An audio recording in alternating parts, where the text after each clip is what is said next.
Fam, this has been a good week. You know what I mean? Because I have not been detained or made to feel responsible for things that some people actually, priority-wise, 49ers to me are number one on my list. Don't tell anybody I told you that, okay? Gets you into a lot of trouble. They can't get us. I got the door locked. Woo! Fam, hey, you know what? The time has come. We need to GK's got to have some help, man. You know, he's 29 years old now. I want him to last and be able to be real productive by the time he's 32, 33 years old. So, DJ Malone, Urban X, Overland. Man, I haven't seen you guys in a long time. Andre, what's that? Hey! It's good. I'm glad to see you again. Where was I, though? Fam, as 49ers fans, we've marveled at George Kittle's prowess as a football player on so many levels. This dude, man. I mean, when it comes to being George Kittle is like the ultimate. Let me get it. Not a game has ever gone by with the horror, the absolute terror of losing him to injury goes through the mind of the Niner faithful. You know, I worry because of the way George plays. George acts like he's in the middle of a tank driving, looking through the scope, just driving and running over people. You and Debo, man. Be careful. But they can't be careful, or else their game will be affected in such a way we won't be happy with that either.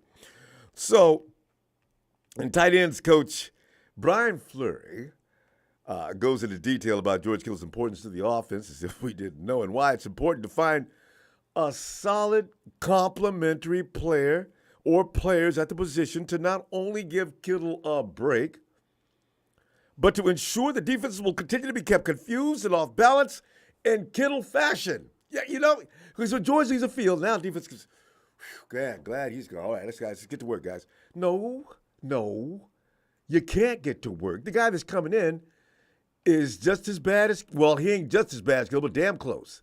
That's all I ask. Because George Kittle is the ultimate tight end. If anybody can come in and just be slightly like George Kittle. No. Half as good, at least half as good. You know? So by his replacements, they've got to be able to come in and handle whenever he takes a break.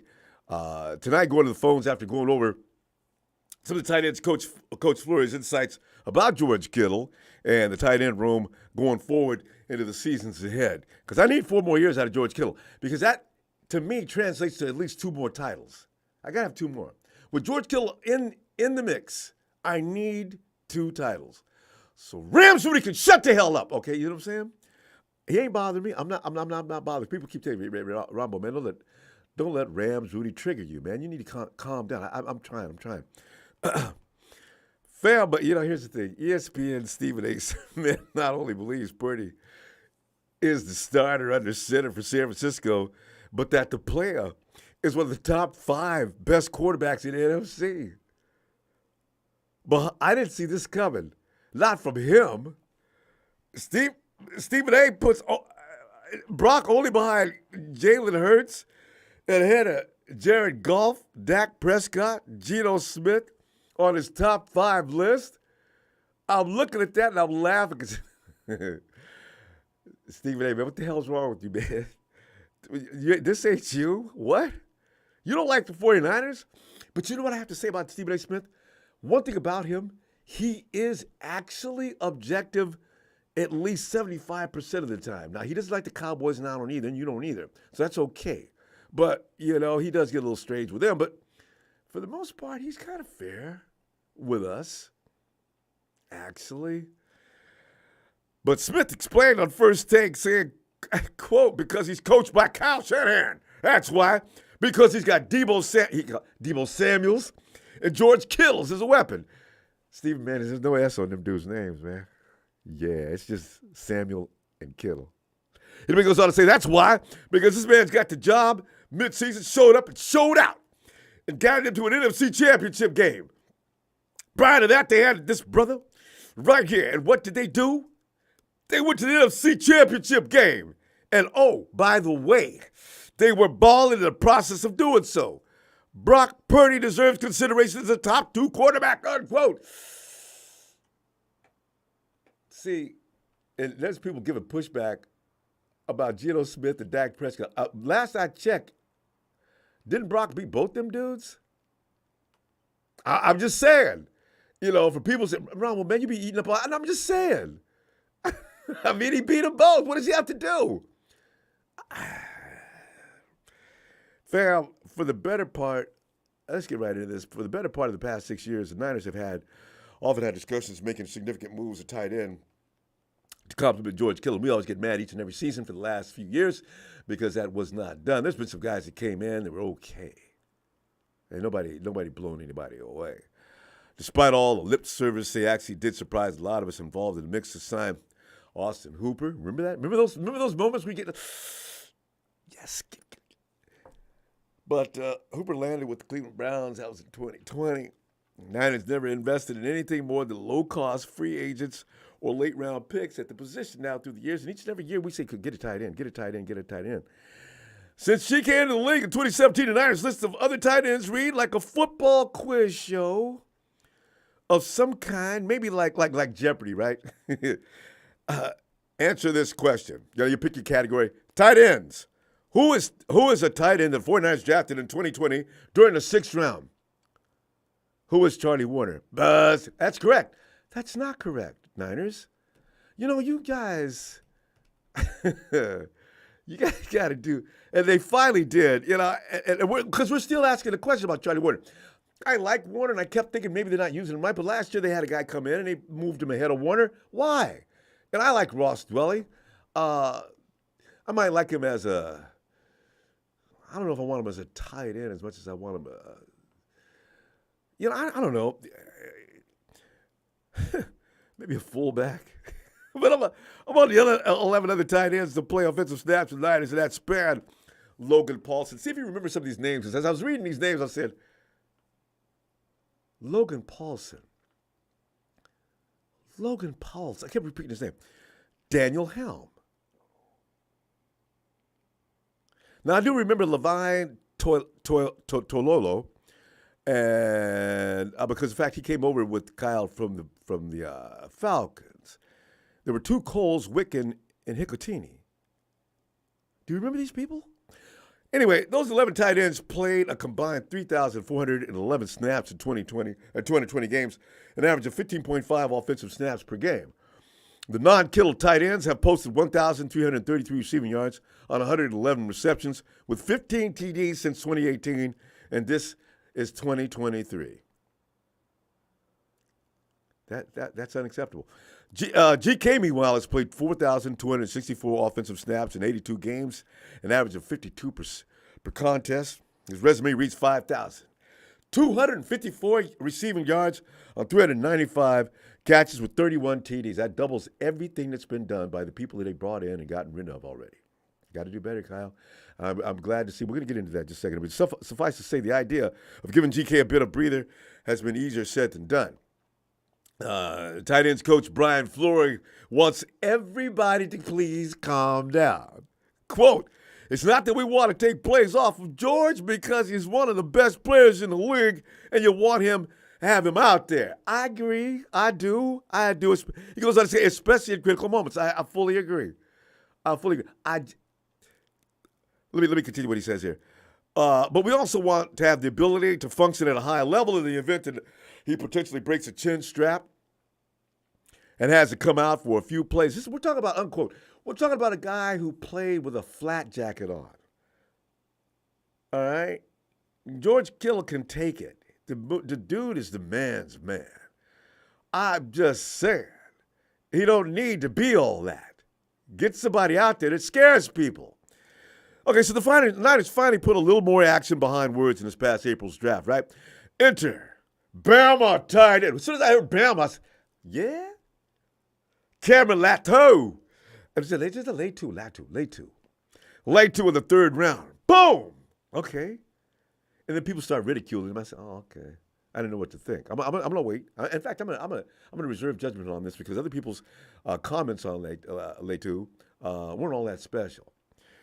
Followed that pickup, staying in South, which I also appreciated, from a good football program like Oklahoma. Yeah. Braden Willis in the 7th round. Come on down, boy. San Francisco is feeling you. So I got excited about that. But, fam, the goal is not to take Kittle off the field too much, but to pick their spots where he might be able to find extra rest and have reliable options who are versatile enough to do anything if Kittle is not available. I want him fresh as a daisy in the fourth quarter. Why? Not because he was sitting down. I want to see him like, because Travis Kelce's kicking back, relaxing, but they use their system works a little differently. They'll go to other places. But Kelce ain't out there laboring, blocking people, and carrying on. That's not what he does. So, and this is a problem we're all aware of. I'm not saying anything new. GK's hard charging style just about guarantees he's going to get injured, though. I'm like, each and every year he misses 2 to 3 games, right? In fact, the dude missed 16 games because of injury in 5 seasons, but only played fewer than 14 games once. And it's also the thing that has made him one of the most productive tight ends in league history. I'm talking about since the beginning of football. George Kittle is one of the baddest. George Kittle is good. Okay? He did all this through his first 6 seasons.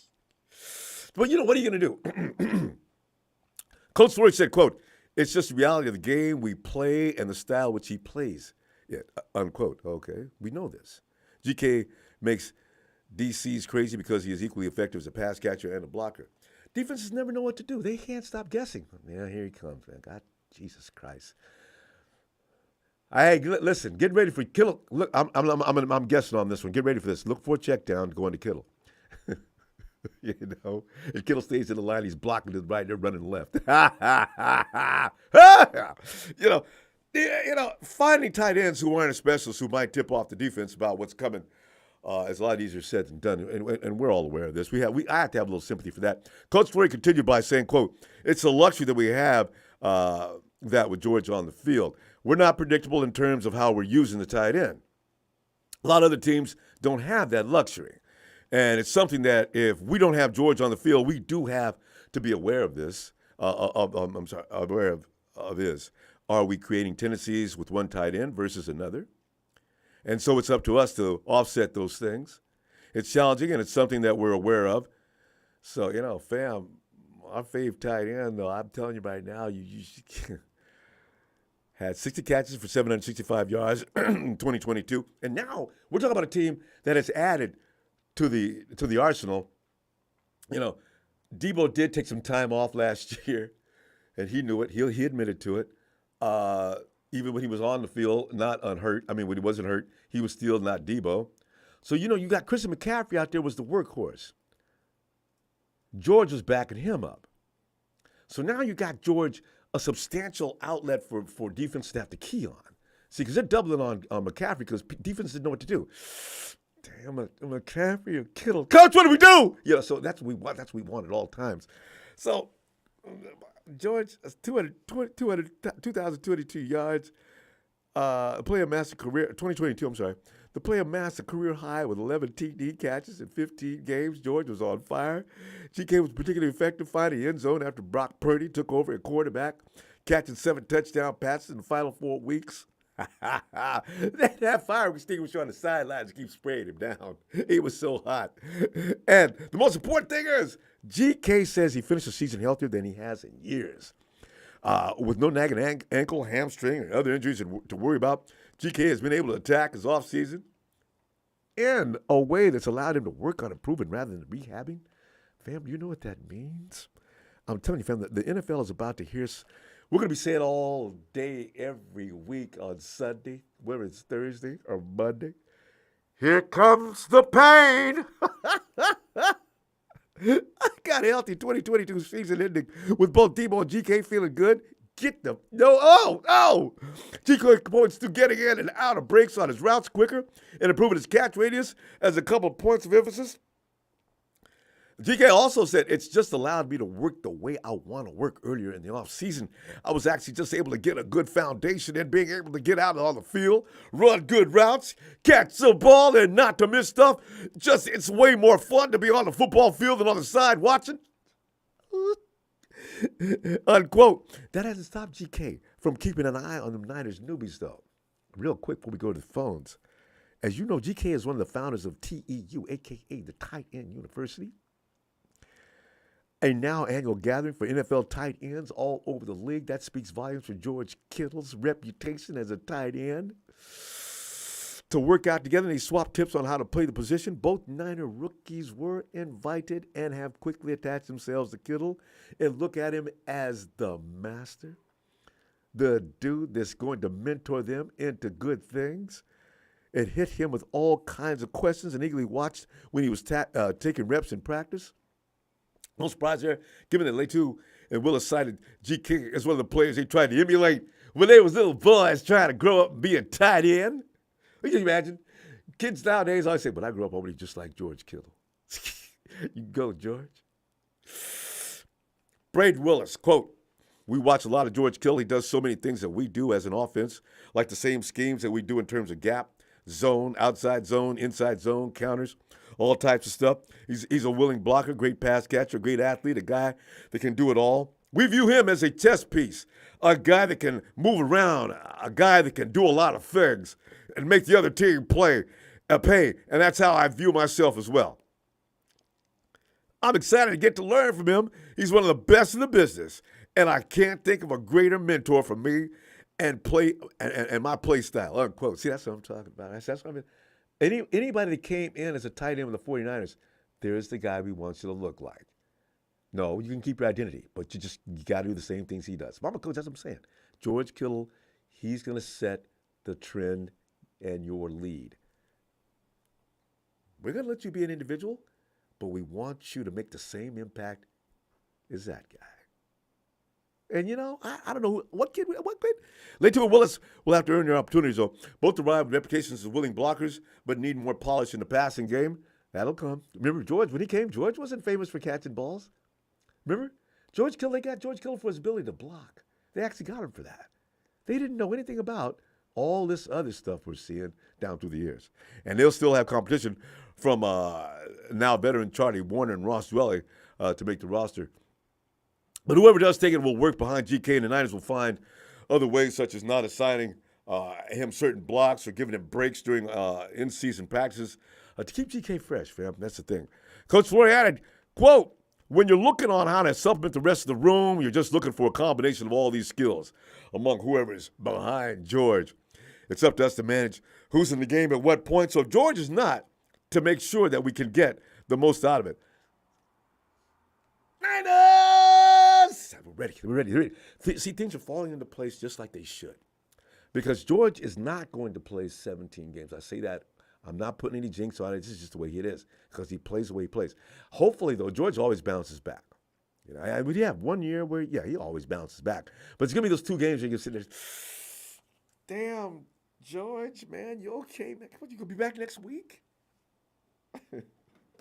It's just the way it is. This is why when people start talking about, we got to trade George Kittle next year. Get out of here with that. I ain't trading George Kittle next year or any other year. Oh, man. Even I say that, my dude. Uber X Overland. Hey, buddy, Ronbo, it's Matt S. Matty, is that you? You've always been that name as well? From beautiful Bend, Oregon. What's up, Matty? Well, it's a big show. It's a big show on tonight. So, as I mentioned, trading George. So, give me some of your thoughts, Joe.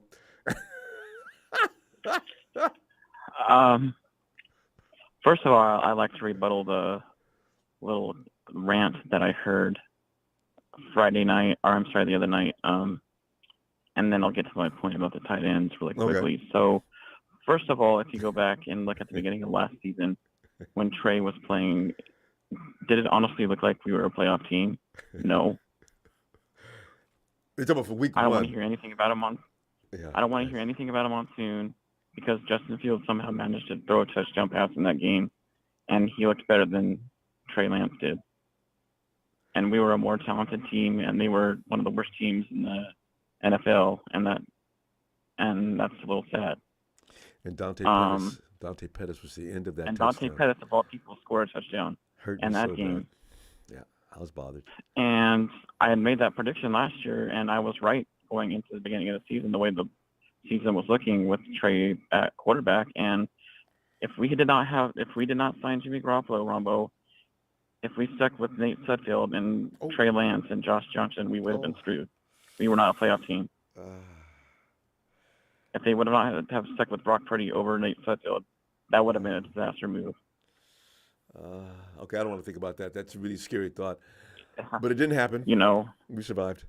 And the reason I said that we might not make the playoffs this year is because we don't know how Brock Purdy is going to be coming off that significant elbow injury coming into the season. You know, he may not be the same. And God willing, Sam Darnold is going to be our number 2, and nobody knows how he's going to play. And Trey's still learning and going into year 3. There's a reason why he's battling out for the number 2 spot right now. It's not. I can't crown us. You're scaring me. This is the kind of thing where we're on our way. All the kids are in the car, and we're on our way to the amusement park. And there's always that one kid sitting there. What if the ride breaks down as I'm on it or something like that? Or maybe the food's bad today and we'll all end up sick. And you've got to look at the red and gold you got to live in reality, man. But I don't know. You're looking too far into it. So it doesn't have to be that way, though. That's what I'm saying. You can still, of course, those are possibilities. I can't even argue it. As much as I can't stand Joy Taylor, she's always right. Like, she's having the same conversation every single year. And we make it every single year, but we can't get over that because we don't have a franchise quarterback. You mentioned Joy Taylor. We don't. My God, she bothers me badly. And what's his name? She's a beautiful woman and beautiful and everything like that. But listening to her reminds me of fingernails on a chalkboard. But yes, I do agree with her at this point. Like, we don't have a franchise quarterback right now. Oh, okay. So the same results every single year. Can the jury stay out on that for a little longer though? Let's wait and pass judgment on that. And I have to disagree. I have to disagree with Stephen A. Smith. I can't crown Brock Purdy number 1 in the NFC. Are you kidding me? I'm not going to be fooled again after Jimmy Garoppolo disaster. Fool me once, shame on me. Fool me twice. Fool me once, shame on you. Fool me twice, shame on me. You know what I mean? I'm not going to fall for that crap again. 8 games, no, sorry. I can't crown him anything. I'm not going to fall for that again, and he'll probably let us. I don't know if he'll let us down or not, like Jimmy did, by not being on the field constantly all the time. So as a child, on the night before Christmas, were you sitting in the bed thinking, I know I'm not going to get this. I know I asked for this. I'm sure I'm not going to get it. Santa Claus is. Yeah, when I found out that when I was 11 or 12, yes, probably, but not as a toddler, you know. So. Joe, you've become embittered. Okay, you know what? And the 49ers will. I'm bitter because we don't have a franchise quarterback. I know, but you just wait a minute, okay? You might be okay. I've waited for 7 years, Ronbo. That's long enough to wait. Well, yeah, How many more years do we have to wait? Well, that's a good point. It's coming up. You know, it's coming up. It's coming up. But anyways, to the tight end situation, I'm so glad we drafted 2 of them this year and 2 really good ones. Braden Willis, I think, will be our Mercedes Lewis. And Cameron Latou, I think, is going to be a T.J. Hawkinson-esque type of tight end. And that's saying something. That's the only comp I can think of right now as far as Cameron Latou goes. But the schools you want to look at for tight ends are Alabama, Oklahoma, Iowa. Right. They always produce, and Stanford, and they always produce good tight ends every single year in and year out. Yeah. I remember we let go of a kid from Stanford that the Giants got. Where is he now? I think it was, I don't know. I think it was like Colby Parkinson or something like that. I think he's with Seattle now. But I don't know if we had Colby Parkinson, but I can't remember the tight end that we got from Stanford. Yeah, he was on a practice squad. We were all upset that the 49ers used him for trade piece. So, or did he just get cut? No, he didn't get traded. He was picked up off of our practice squad by the Giants. I think they didn't protect him. That's right. Yeah. So, but yeah, I'm really more excited about Braden Willis, that 6th round or 7th round. Was he a 7th round pick? 6th. Yeah, 6th round or something like that. But I'm really excited to see him because he was He was really good at Oklahoma. I'm not sure who he had. I'm not sure who his quarterback was the years he was there, but I remember him scoring a lot of touchdowns. He's a great receiving tight end. And he's cut from a tough So guy cloth. That's what I like. yeah, he's a dog too. So Yeah, so yeah, I'm really interested. I cannot wait to see him in preseason, what he looks like, and yeah. Camerla too as well. Alabama always produces good. It's a good program. Yeah. If Yeah, you it's a went to really good program. Bama, They always produce good weapons. if you got into Bama, if Saban actually brought you to Bama to begin with, you had quality. So that's Yeah. why, yeah. Every time we went to Bama for defensive players, we haven't really had good luck yet. That's it. Reuben Foster was a fool's gold, so. But you had talent though. Reuben was just screwed up in the yeah, head, no doubt. but he could play. So yeah, that's kind of all I wanted to say tonight. So shout out to the Tonys, the Papa Dragons, TNT fam, and you all take care and have a great night. All right, Joe. I promise you, this year All right. the Easter Bunny is going to come by your house. He's going to identify himself. I hope so. And he's going to give you the largest egg with this so. little Lombardi trophy already inside. Okay? Okay. I really hope so. I hope you're right. All right, take care. You too, Joe. Night, fam. I got to get him to. I can't wait to see him smile at the end of next season and say a lot of. Lisa, it's your birthday. Happy birthday, Lisa. Oh, shit. Are we on? Yeah. Ronbo, we miss Ronbo's.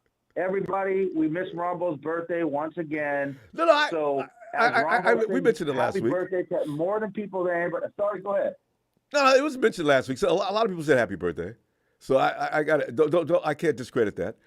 Thank you for the Jack just missed you. Am I late to the party or something? Well, I mean, a little bit. You brought your own bottle, though, right? Man. It's okay. Yeah, okay. I turned up with the bottle, though, man. Thanks, Stephen Jack. I appreciate that, though. Blasphemy.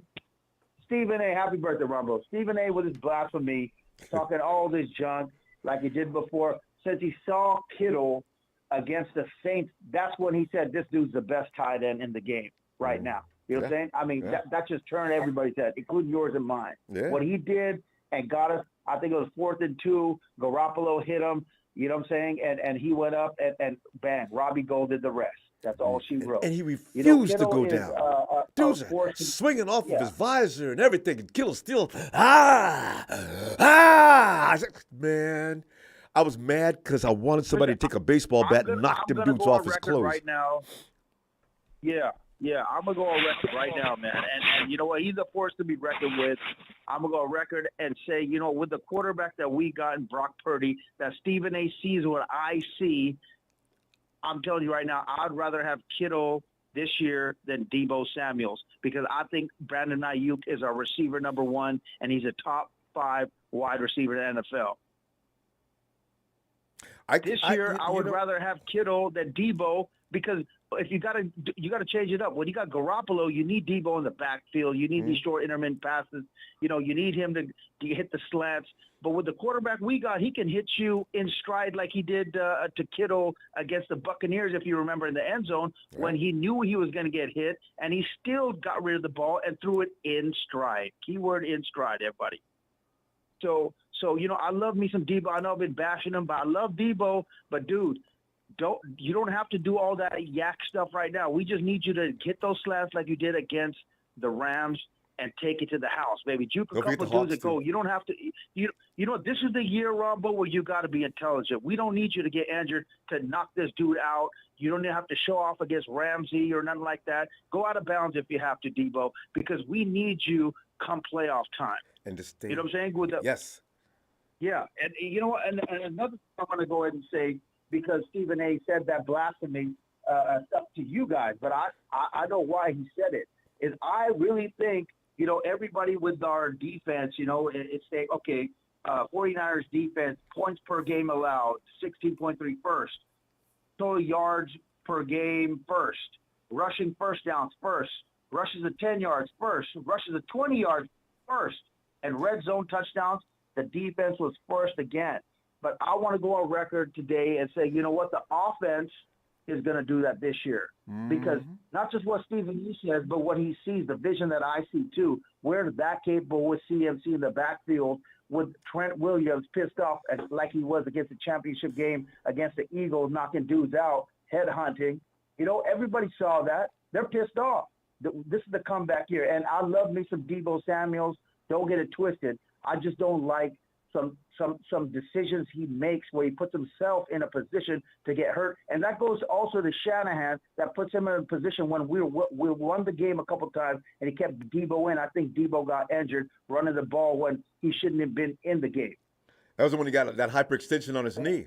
Everybody in the Niner Empire was screaming at Kyle. Get Kyle, damn game's over. Why is he running the ball? Yeah, I remember that. And CMC as well too, man. I don't want this dude worked out so early. Get the TDP up in there. Get the Mason up in there. See what we got left some run anyway. With Mitchell. Yeah. Let these dudes do the running. We're gonna win most of the games anyway, dude. Let's save most of these guys. Don't overdo it because one of these dudes get injured, Ronbo, and that could be why we don't win this Super Bowl. Like Big Show saying he's waiting for, and you're saying it's gonna happen. It's because of little things like this, and that goes all the way back to Shanahan. And I hope that bringing Steve Wilkes, a man's man, in the building. Because Shanahan can't be that Harbaugh guy. We figured that out. But what he has is the schemes that, everything else. So he's going to teach you like nobody else. And he got the schemes. So I'm really looking forward, man, to see what's going on, how Shanahan doesn't overuse his key players, including Kittle, this year. And listen, we have an offensive treat coming anyway. When I'm watching Deebo work out this year during this offseason, when he did that 18.6 miles an hour on that treadmill, I said, oh, okay, Deebo's ready to play. He ain't worried about his money, He's not trying to get home in time to get the macaroni and cheese before it cools off. The boy is serious. So I'm saying, Deebo, McCaffrey, and Kittle. And like I said, George has had all offseason to work out. Jack, he hasn't been rehabbing. He's been polishing his game. I got Deebo out there losing his mind, saying, look, I looked bad last year. I'll never put anything like that on tape again. I got Brandon Ayuk looking to get paid next year. The league is in serious danger. 49ers are coming. Oh! Who's that number 3 wide receiver? Is it Jennings? Is it Gray? Who's your, is it McLeod? Who's your number 3 receiver right now? Juwan. Third and Juwan. Yeah. I still got Jennings as my boy. Baby. You got to keep it pushing. That's right. 4th, these guys could fight for the 4th place, but Jawan deserves this year. You know what I'm saying? Definitely. And talk about that macaroni cheese. That boy is almost as serious as Gohard and his tuna when I have to whoop him live on the show. live and direct and full effect with your boy Jack, signing out of London, UK. It's going down in your town. 2023. Let it be. That's right. This is it. As Paul McCartney would say, let it be, let it be, let it be, let it be. Niners win 2023. Oh, my God. Did you have to kill it? After that, you had to kill it, Ronbo. All right, baby. Jack, talk to you later. Always a pleasure. Hey, fam. Good day, fam. That was Jack in the London day. It's just getting started. Bring him in. Chill. Pill. Phil. Hey, Ronbo. Hey, Phil. Well, Phil, you see me do battle with Big Show. Were you proud of me? Yeah, well, a little bit. I would have been a little bit more forceful. He says he's always right, he's not. When you say, where are the Super Bowls, what do you think the odds are? Ronbo, who's the favorite to win the Super Bowl this year, according to Vegas? Who do you think? I think I read that. I think they did say the Chiefs again. Chiefs. Yeah, Chiefs. What are the odds that they win the Super Bowl? They have a 14% chance of winning the Super Bowl. That means they have an 86% chance of not winning the Super Bowl. That's the favorite. Yes. It is hard to win a Super Bowl. It really is. There have been 56 Super Bowls. We have won 5. That's almost 10%. Boom. Yes. You know? Agreed. There are, I think, 14 teams that have never won a Super Bowl. Yep. One of them's in our conference. 4 teams, including Detroit, John Burr, have never even made it to the championship game. Johnny B. So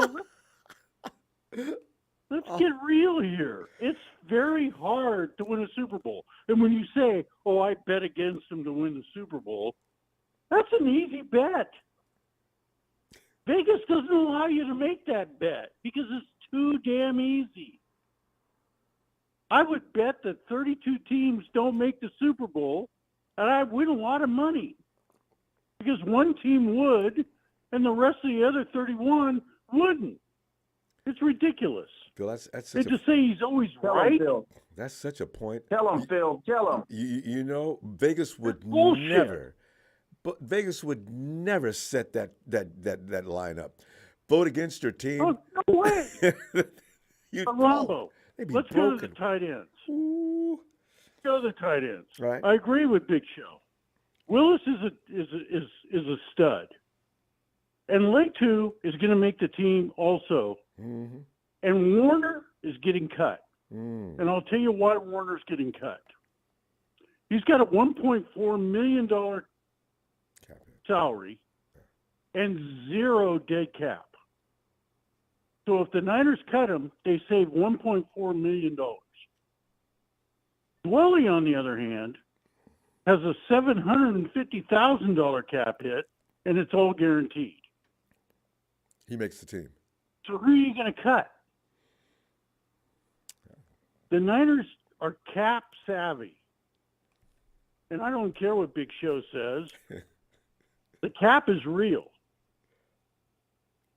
And you got to manage the cap. And the Niners are one of the best at managing it. But the problem is we've got a $20 million over the cap next year liability. And so they got to cut $20 million off that to keep all the players, or else they're going to go like the Rams, cut. Phil, are you adding We want to in do that. the cap expanding, or is that as it stands at the moment? It's how it stands at the moment. Yeah. Now, probably the cap's going to go up $10 million. You estimate that. Yeah. And you've got to figure in the rollover, which whatever we don't spend this year we got rolls 10 over million into next year. That's going until mid-season. We got $10 million. Well, we've got about 11.4 right now. But by the time we make cuts, it's going to be up to about 16, 17 million. Because about the cut. You got to figure Brock Purdy is not even part of the cap right now. No. He's making $800,000. He's not part of the 53. Mm-hmm.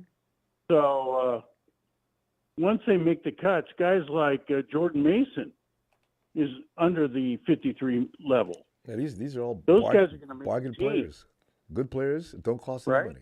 So they're moving up. Once we make our cuts, like a guy like Warner, we're going to make a lot of money on the cap. And so it'll be about $5 million, somewhere in there. And then when they do Nick's contract, I think they'll probably cut it back by about $7 to $10 million for the first year, because of the signing bonus is spread out over the year. And I think Nick's going to get his new contract probably next month. Mm-hmm. So,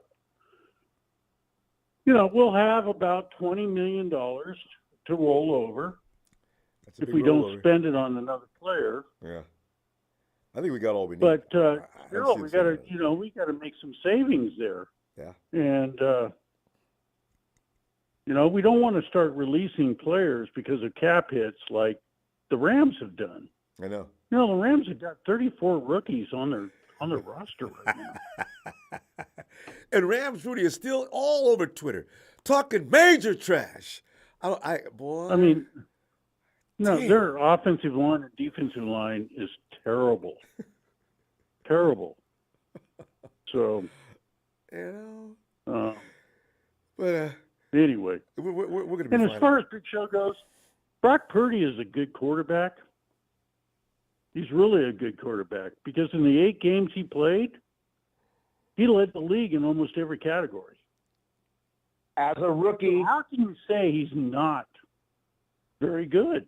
Because he was drafted at Mr. Irrelevant? Well, Tom Brady was in the 6th round. Damn near Mr. Irrelevant. You know what? People need to see Brock Purdy one more year, and he'll get the respect, whatever he does, that is warranted. Of course. Once he plays one more year and wins the Super Bowl, they're going to be bowing at his idol. God, you know? He'll be doing the late night Pretty show good circuit show. and everything else. But God, he's gonna be famous. Phil, we gotta pull up. Always a pleasure. All right, Looking forward Ronbo. to each and every time. We're back Sunday, No, and you know this. I am so positive on this team right now. And Big Show's, Brock Purdy's going to start game 1. And I think he's probably going to be healthier than he was before he got the injury. Oh, he has These to. doctors are incredible these days. And he's healing up on his own. ACLs too. were a career-ending thing. Yeah. For the You know, most part. you look at Bosa's dad. He had an ACL, and he was out for his career. Yeah. but if you're Nick had skeptical about one thing, what is that, Phil? What? Real quick, What's guys. one thing, because you're so positive about everything, what's one thing that you're skeptical of? I'm skeptical about our pass rush. Skeptical. Yeah, there you go. And everybody's I'm everybody's not concerned about that one guy. Guys, we got to pull up though, because we got a few other people who want to say something tonight. But All right, Ronbo. Phil, great to talk to you. You know I'm that. skeptical about our edge rushers. I've always stated that. Yeah, he has. I can Need help testify for to that. Nick. He'll All get right, it. Ronbo. All right, fam. Take care. See you Sunday. All right, bye. Bye. Yeah. And it's fitting. It is the leader of the Dragon Clan. Bam, boom, and Mama Dragon, he is Papa Dragon. Bop. Ooh, yeah. Pop, come on So, in here and Ronbo, testify Ronbo. on this Friday night. Ronbo, as I told you before, I had to get work done. Had my surgery a week ago. Ah, okay. For Today I carpal was syndrome? scheduled to. Yes, All right. I had to go in there and relieve some nerve damage. Man, that must have been really painful. Went in today to get the stitches out. No, it wasn't that bad. You know, because all of us No, go it through wasn't that. that painful. I mean, a lot of us don't go to the doctor for it, but you know, the wrist be just hanging, and at some point, and if you move left or right, you feel pain. You let it go, but Pop said later for this. Everything was messed up, Ronbo. Oh. I couldn't throw the rock. I couldn't pass the rock. The jump shot was off. Everything wasn't right, Ronbo. Oh, the jump shot. I couldn't even choke the bishop. Yeah. Ooh. Couldn't even choke the bishop, Ronbo. Now listen. Went in today to get my stitches taken out. Yes. Guess what, Ronbo? He's like Casey. They couldn't take the stitches out. I thought, we want the swelling to go down. Let's come back in on Tuesday and get those stitches out. You know what that's called, Ronbo? What? It's called a setback. Yeah. He's Now- getting now, ready to Coach- make a point. Coach Mama Dragon is ready for me to get back in the game. So she's telling everybody, oh, he'll be ready Friday. Guess what, Ronbo? It's Friday. Papa Dragon's not ready. Papa Dragon's not ready. Matter of fact, Ronbo, I'm probably 2-3 weeks before I might be ready by the start of mini camp. Yeah. Maybe. I gotta see how it reacts when I go ahead and get my hands on things again. Yeah. Gotta see how it reacts. Yeah. You know, gotta ice it, gotta rest it, gotta stretch it, gotta take care of it, Ronbo. And the real test rub is it down. you got to go do a jumper. If you can get a jumper off and make it to the hoop, you know you're on the road to recovery. I'm just letting you know, But Ronbo. they still don't got that fire off the dragon, man. You still got that fire. Bring that fire that dragon be bringing. Jack. I'm bringing it. My point is, my friends, Yes. my Don't- friends. It's very, very quite simple. CBS Sports ranked the 49ers roster as number 8 in NFL. And I said, well, why would they do something I'm getting so ready to ask you. crazy? And you know why I did it? Why? Because of the quarterback position. To Because the 8? quarterback position. Yeah. Because quarterback position. Guess who was number 1? The Chiefs. But guess what teams were ahead of us? Okay, I could Buffalo, Philly, the Bengals, probably You go- Cleveland. All right, stop right there. So that's top 4, right? Yeah. Now, there was somebody that was up there that was actually kind of shocking to me. Oh, don't play. Please don't tell me the Cowboys. Oh yes, they're ahead of us. Oh hell no! Really? They were. And then you got to look at it. Okay. You got to look at it conceptually. Conceptually, you have to look at it. And the reason is because they're talking that rosters. their quarterback is Dak Prescott, bro? Come on, bro. Dak Prescott is ass. We know who that quarterback is. Yeah. Hold on, let him finish. Let him finish. We know who it is, but I didn't make the list. They made the list. Oh, right? But they don't take into account our quarterback. God. The 49ers quarterback, the man who makes all the decisions on that field. No, It's wait, Jack. Wait, Kyle Sam. Shanahan. Yes, Kyle Shanahan makes all the decisions. Now, if they will take coaches and play callers into account, oh yeah, the 49ers are going to shoot up into the top 5. Easy. Okay, because again, he is probably one of the best play designers and best play callers in the game, but the son of a bitch has too many brain farts. He does, Ronbo. Okay. He does. But I'm still blaming injury for Fields. I mean, I really do. No. If you look at the Super Bowl, only thing he had to do is do exactly what Mateo said they should have done. Thank God the 49ers stopped running because we couldn't stop them. Okay, well, I have to agree on Who stopped the that. 49ers in the Super Bowl, Rambo? Who stopped them Kyle. from running the ball? Was it the Chiefs? It was Shanahan. I swear to God, he's shaving points, Rambo. Swear to God. I swear to God. What are you trying to say? Same damn thing with Atlanta's in the Super Bowl. Up 20-something points in a fourth quarter and still lost the game, Ronbo. So, you know what? And then he should have made enough money from that Atlanta game that he doesn't have to gamble anymore and he can go ahead and do the right thing. I'm just saying, Ronbo, I am so sick of people looking at this damn roster and saying, oh, they got the best roster in the league. Oh, no, they got the 8th best roster in the league. God damn it. This is Shanahan's squad. This team goes as Shanahan wants it to go. Period. That's, you know what? He could put anybody out there on right tackle. It don't matter as long as the play goes as perfectly as he designed it, Ronbo. As perfectly as he designed it. If I want my 4th tight end who didn't practice last week to come off the bench and block Joey Bosa, you better block him. Otherwise, you're going to get our quarterback killed. Why does that seem like that's happened before? So make no mistake about it. Okay, Pop, you have to admit they did address it. They're going out and they're trying to get some quality people. They know that was a mistake. But, fix these things before they happen. You know what, is Bravo, they did go out first day of free agency. They spent big money on the right tackle spot on Hargrave. Wait a second.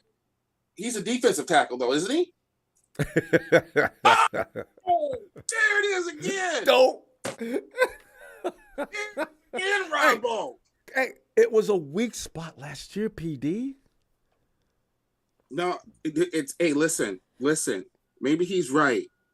Maybe his veteran quarterback room with all this experience and Brock Purdy's incredible 8-game winning streak just extends until next year. Maybe that happens. Maybe it does. Maybe Phil's right. Maybe Big Show's right.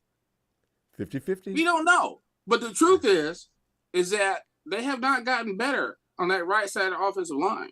And the best receiver on their team, unbiased, this is the truth. The best receiver on that team is McCaffrey. The second best receiver on that team is Kittle.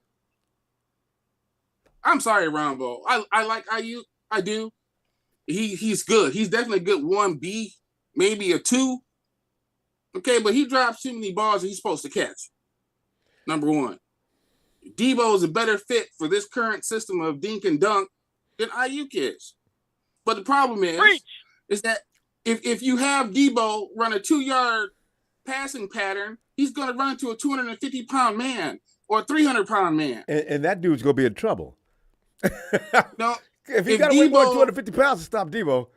But that's what I'm trying to say. That's what I'm trying to say. All in all, it's good to get away from the 49er news because honestly, I haven't really looked at it or watched it or talked to anybody. And it's been kind of the same garbage that people have been regurgitating on the networks. It makes us feel good. This, they're going to trade that, and quarterback this, we're going to trade. They're just making shit up. But see, that's the thing. The 49ers aren't saying anything. That's why we like to speculate. Bob, we're going to run out of time. You're so entertaining, but we got to go, fam. Really quick, Papa, they don't need to take their stitches out because, boy, was that fire caller of the night. But I don't agree with your analysis on Ayuk, but that's for another day that me and you are going to debate personally. Well, let's do that. We can debate that all you want. I agree with you 100%, but based on what I know when it comes to football, it's what it is, brother. All right. Bob, appreciate it. Give me holla out at the Dragon Clan, and Jack, I'll talk to you later as well. All right, guys. All right. All right. Somebody top that call now because Phil got second place. Jack got third. A close third. Keep it pushing. Jack's handed out awards already. Hey, let's get Casey. Casey. K-A-A-C.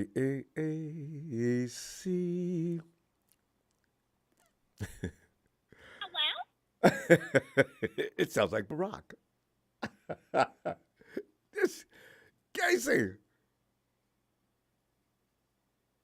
Oh wow, Ron! You don't have to get me in right now, man. Well, since Brock's ready, I don't know. Casey's not available anyway, unless Casey's all mad at us because he thinks we're being rude. Casey, are you there?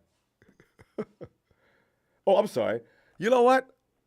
Case 49. I'm sorry. Ronbo, can you hear me? I can clearly hear you. I'm sorry. Case 49, bring your case. No problem. Hmm? What's going on, Ronbo? How you doing, man? Oh, doing awesome. Just sitting here and we the debate continues as it's the optimist versus the pessimist on this show these days. Big Show comes in, always sets a tone with you guys are expecting too much, that this hasn't taken place and this hasn't taken place. We've been here before. We know how this movie ends. Meanwhile, Phil is saying it's a new show, pardon the pun, but we're going forward and we're going to have positive results. Case, you could take a position in this, and Jack is somewhere in the middle. No, but the thing, hey, Case. Yo, Jack is battling right now, man. Jack is doing the thing. But yeah, man, before I get started, man, what's up to you, Ronbo, man? I just wanted to shout you out, man. You was one of the first people I ever seen on the Niners podcast before I started watching this on YouTube, man. So shout out to you, man. Oh, thanks. You the originator, man. Yeah. You know what I'm saying? Not a problem. Shout out to Big Show. Shout out to Tony. Shout out to Papa Dragon. Y'all legends on this Ronbo show. I just want to let y'all know, man. I've been watching y'all for a long. Wouldn't be the same thing without them. But nah, man. Yes. I'm sorry, go ahead. I'm excited, man. I'm excited for this season, Ronbo. Last year, I'm ready. Do you realize, we are 19 days away from actual real football right now, You know what I'm saying? We less than a month away from actual preseason games. So I'm really hyped. You really starting to see all the chatter starting to die down a little bit because we're getting close to actual football now where we're about to actually see what's really about to go on. You know what I'm saying? So I'm hype about that, man. Last season, man, I had heart attacks, heart palpitations. You know what I mean? You almost need medication to be a 49er fan. Seriously. Go through some seriously stressful weeks. It's about to start again. You know what I mean? The heart problems are all their way. But I was hype about last season, man, because it felt really good to beat the Seahawks to sweep them and knock them out of the playoffs. Like, oh my God, like, ooh, God, I that was loved it. awesome. Every minute of it. Fabulous. Like, I just soaked it up. Like, I just remember Richard Sherman holding that turkey. You know what I'm saying? Like, Ain't nobody forgot about that. all of the feelings came back. And Case, and then the Rams, who got past an injured 49er team and ran around pounding on their chest like, we all that. No. Last year, we took them like a head, start bumping that head on the ground every time we played. I loved it. Yeah. That all felt really good. But then when we got to the championship game, it's like I'm on the East Coast, Ronbo, okay? It's like I'm in VA, right? I'm from the same city as Michael Vick. Michael Vick is from my city, you know what I mean? So it's like half my family is like Eagles fans, you know what I mean? Like it's Eagles fans everywhere. So it's like I'm in constant, it's like the beef with the Eagles fans over here on the East Coast is real, you know what I'm saying? Like before the game, they was telling me, they was like, yo, we're going to break up Brock Purdy, you know what I'm saying? I'm like, nah, y'all not going to do nothing, you know what I'm saying? Brock is the man, you know? He got this, but sure enough, man, they did what they said they was going to do, man. So it was like one of the saddest days in history, man. Like it was that, but the fans actually literally knew that the Eagles their plan was to bust him up. Yeah, that was the plan. That was the plan. Always bullied the 49ers though, and this goes back years. Remember that time that Joe Staley walked off the field bleeding? I don't know somebody who hit him in the face, but it was a cheap shot. And then they had an isolated dude had Marquise Goodwin in the collar, had him up off the ground, looking at him, just talking, really bad. Goodwin, I said, it's a terrible place to be, man. I'm gonna be there. I'm gonna be there this year. Trust me, I'll be, you know what I'm saying, at the vet wherever they are in Philly. I'll be there this year to watch the game. You know what I mean? The game's about to start, so I'm hyped. I'm gonna be in DC on New Year's, you know what I'm saying? I might try to make the Jacksonville joint too. But my whole thing is like, it's a lot of pain, man. 49ers fans, we in a lot of pain, man. Like, it's been 7 years, you know what I'm saying? We've been to a Super Bowl, 2 NFC championship games back-to-back, we lost. Yeah. This is why you see all this bickering back and forth, because they got misdirected pain, you know what I mean, from losing these games. So it's just like, we are ready. Yeah, we frustrated, man. So it's like, yeah, this is the year. So I got a message for a few 49ers before I go, Ronbo. First, I got a message for Brock Purdy, okay? Brock came in last year. You did your thing. You know what I'm saying? Like, people were scared of Mike McDaniel, what he was going to do to Shanahan because he knew the offense and everything. Yep. Mike McDaniel never seen Brock Purdy. You know what I'm saying? Brock Purdy came in and laid it on him. You know what I'm saying? Tom Brady came, Brock Purdy laid it on him. Had ice in his veins. You know what I'm saying? So Brock Purdy, what I need you to do is I need you to keep that same energy, my guy. You know, I need you to come in. This is a Ferrari that you're running right here, that you're driving. You know, we got George Kittle, we got Elijah Mitchell, we got CMC, we got Deebo Samuel, we got Brandon Ayuk. Like, come on, Trent Williams. You know what I'm saying? Shanahan calling plays. This is a Ferrari you're driving. So if you want to drive this Ferrari, you want to own this car, you got to come out here. Detroit versus everybody, Kings of the North. You got to keep that same energy. And Trey Lance, like, Trey Lance, you're not safe from this, Trey Lance, okay? Like, you were the 3rd overall pick. We spent 3 first-round picks on you, Trey Lance. You know, we did not sign up for 2 years of injuries, okay? You got to come out here and prove that you can stay healthy and that you are worth being the 3rd overall pick. My man, you know? Like, I'm a 49ers fan. I'm not a Lance guy. I'm not a Purdy guy. I'm a 49er guy.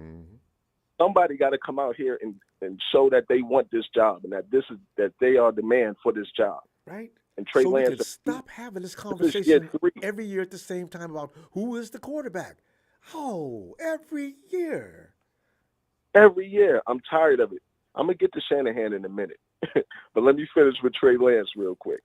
So Trey Lance, this is year 3, my guy. You're supposed to be this genius. You know, I've seen the talent. I've seen his traits. I like it. I like what I've seen so far.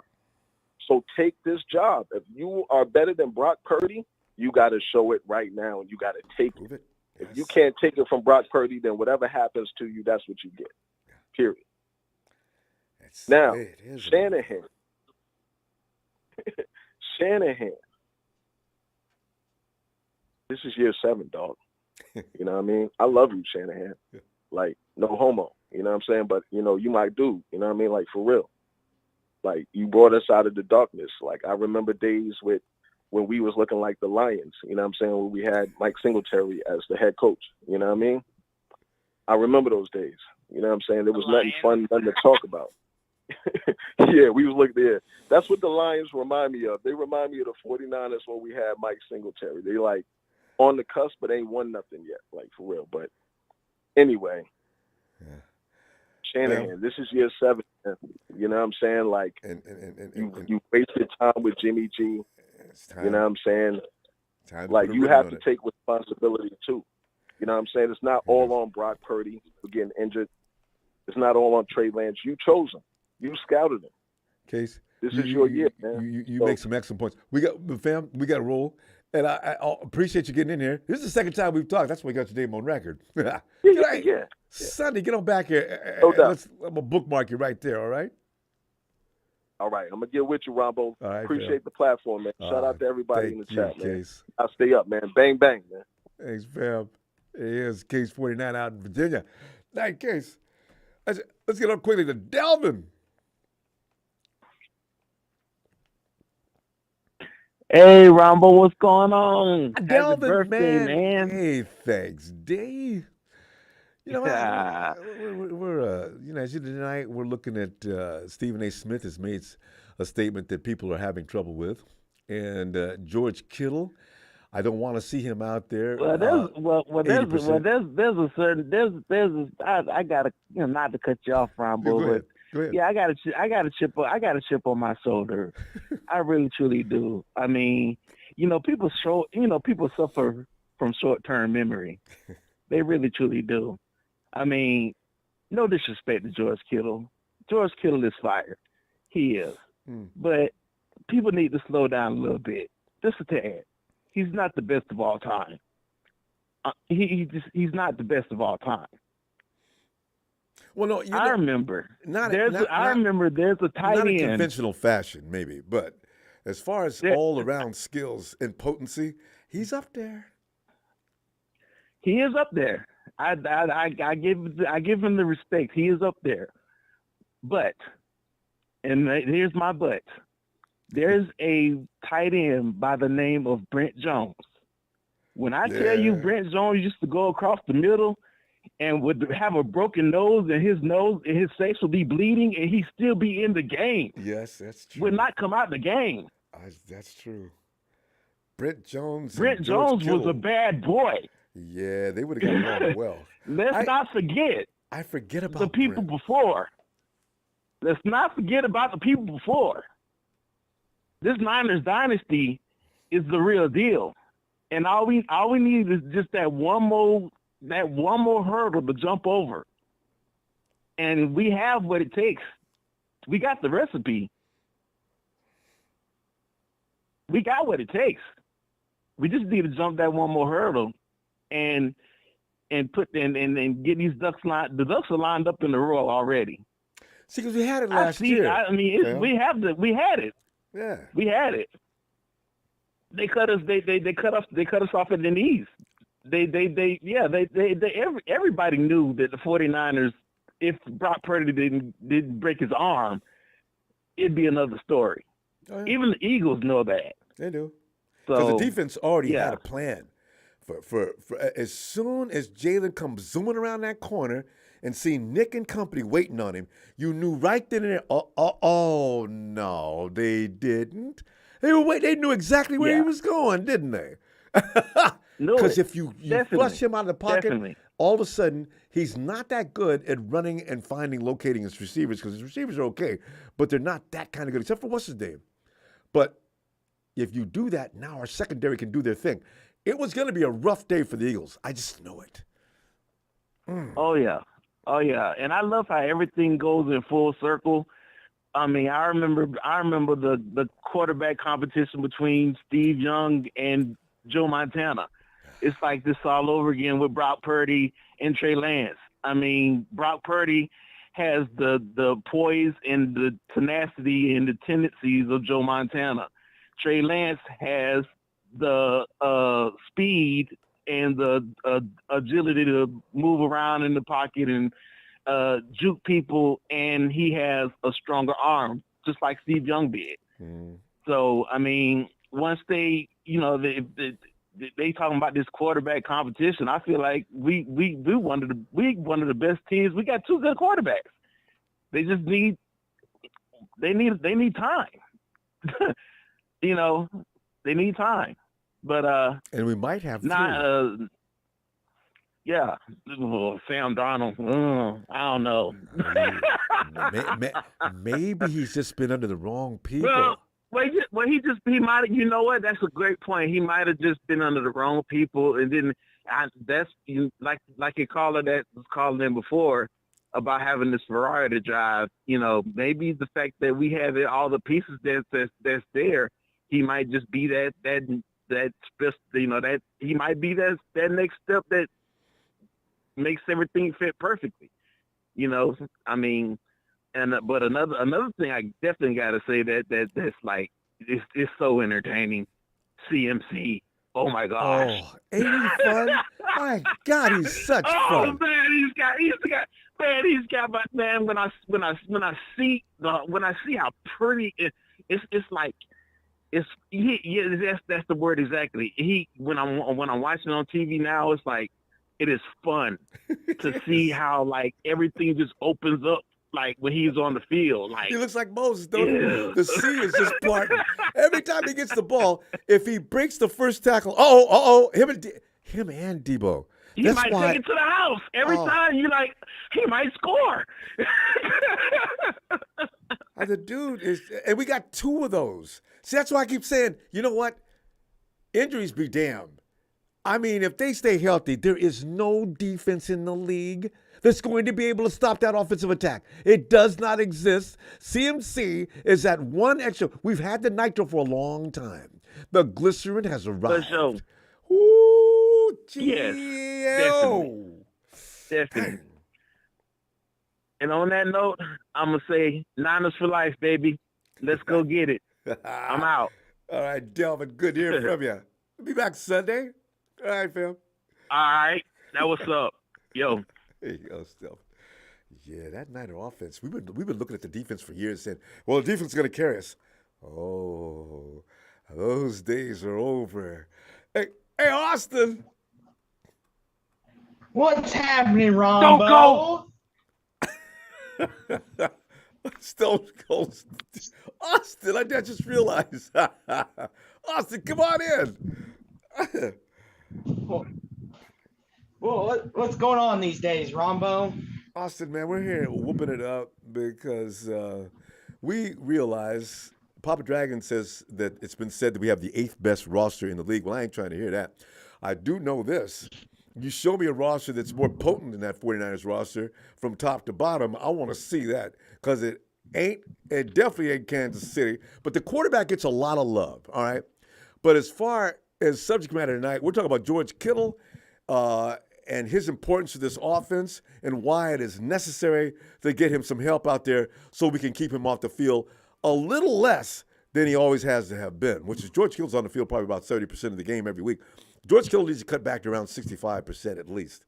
So, you know, but Austin, let me stop. What are you thinking here? Yeah, Rombo, that it's a tough situation for sure because, you know, Kittle for the most part has been relatively healthy, but there has been seasons he's been hurt and he's missed a lot of important games. Yeah. And it's just like when you lose a player of his magnitude, it hurts your offense bad because yes, you've got the great running attack, you've got Debo, you got Ayuk, beautiful, magic in the making. But George Kittle opens up that defense even more because Trust me, Ronbo, coming from us down here in Dallas last year in that divisional round game, Kittle down the middle with that one-handed grab, wide open, nobody covering him. Oh, my goodness. That was just awful, Ronbo. But that's the magic of Kittle. And your defense is not weak. You know, we like to make jokes about the Cowboys, but the fact of the matter is that defense is good. And actually, it can be rated right near the 49ers. I don't know which one could be best. On some days, one's better than the other. But you know what?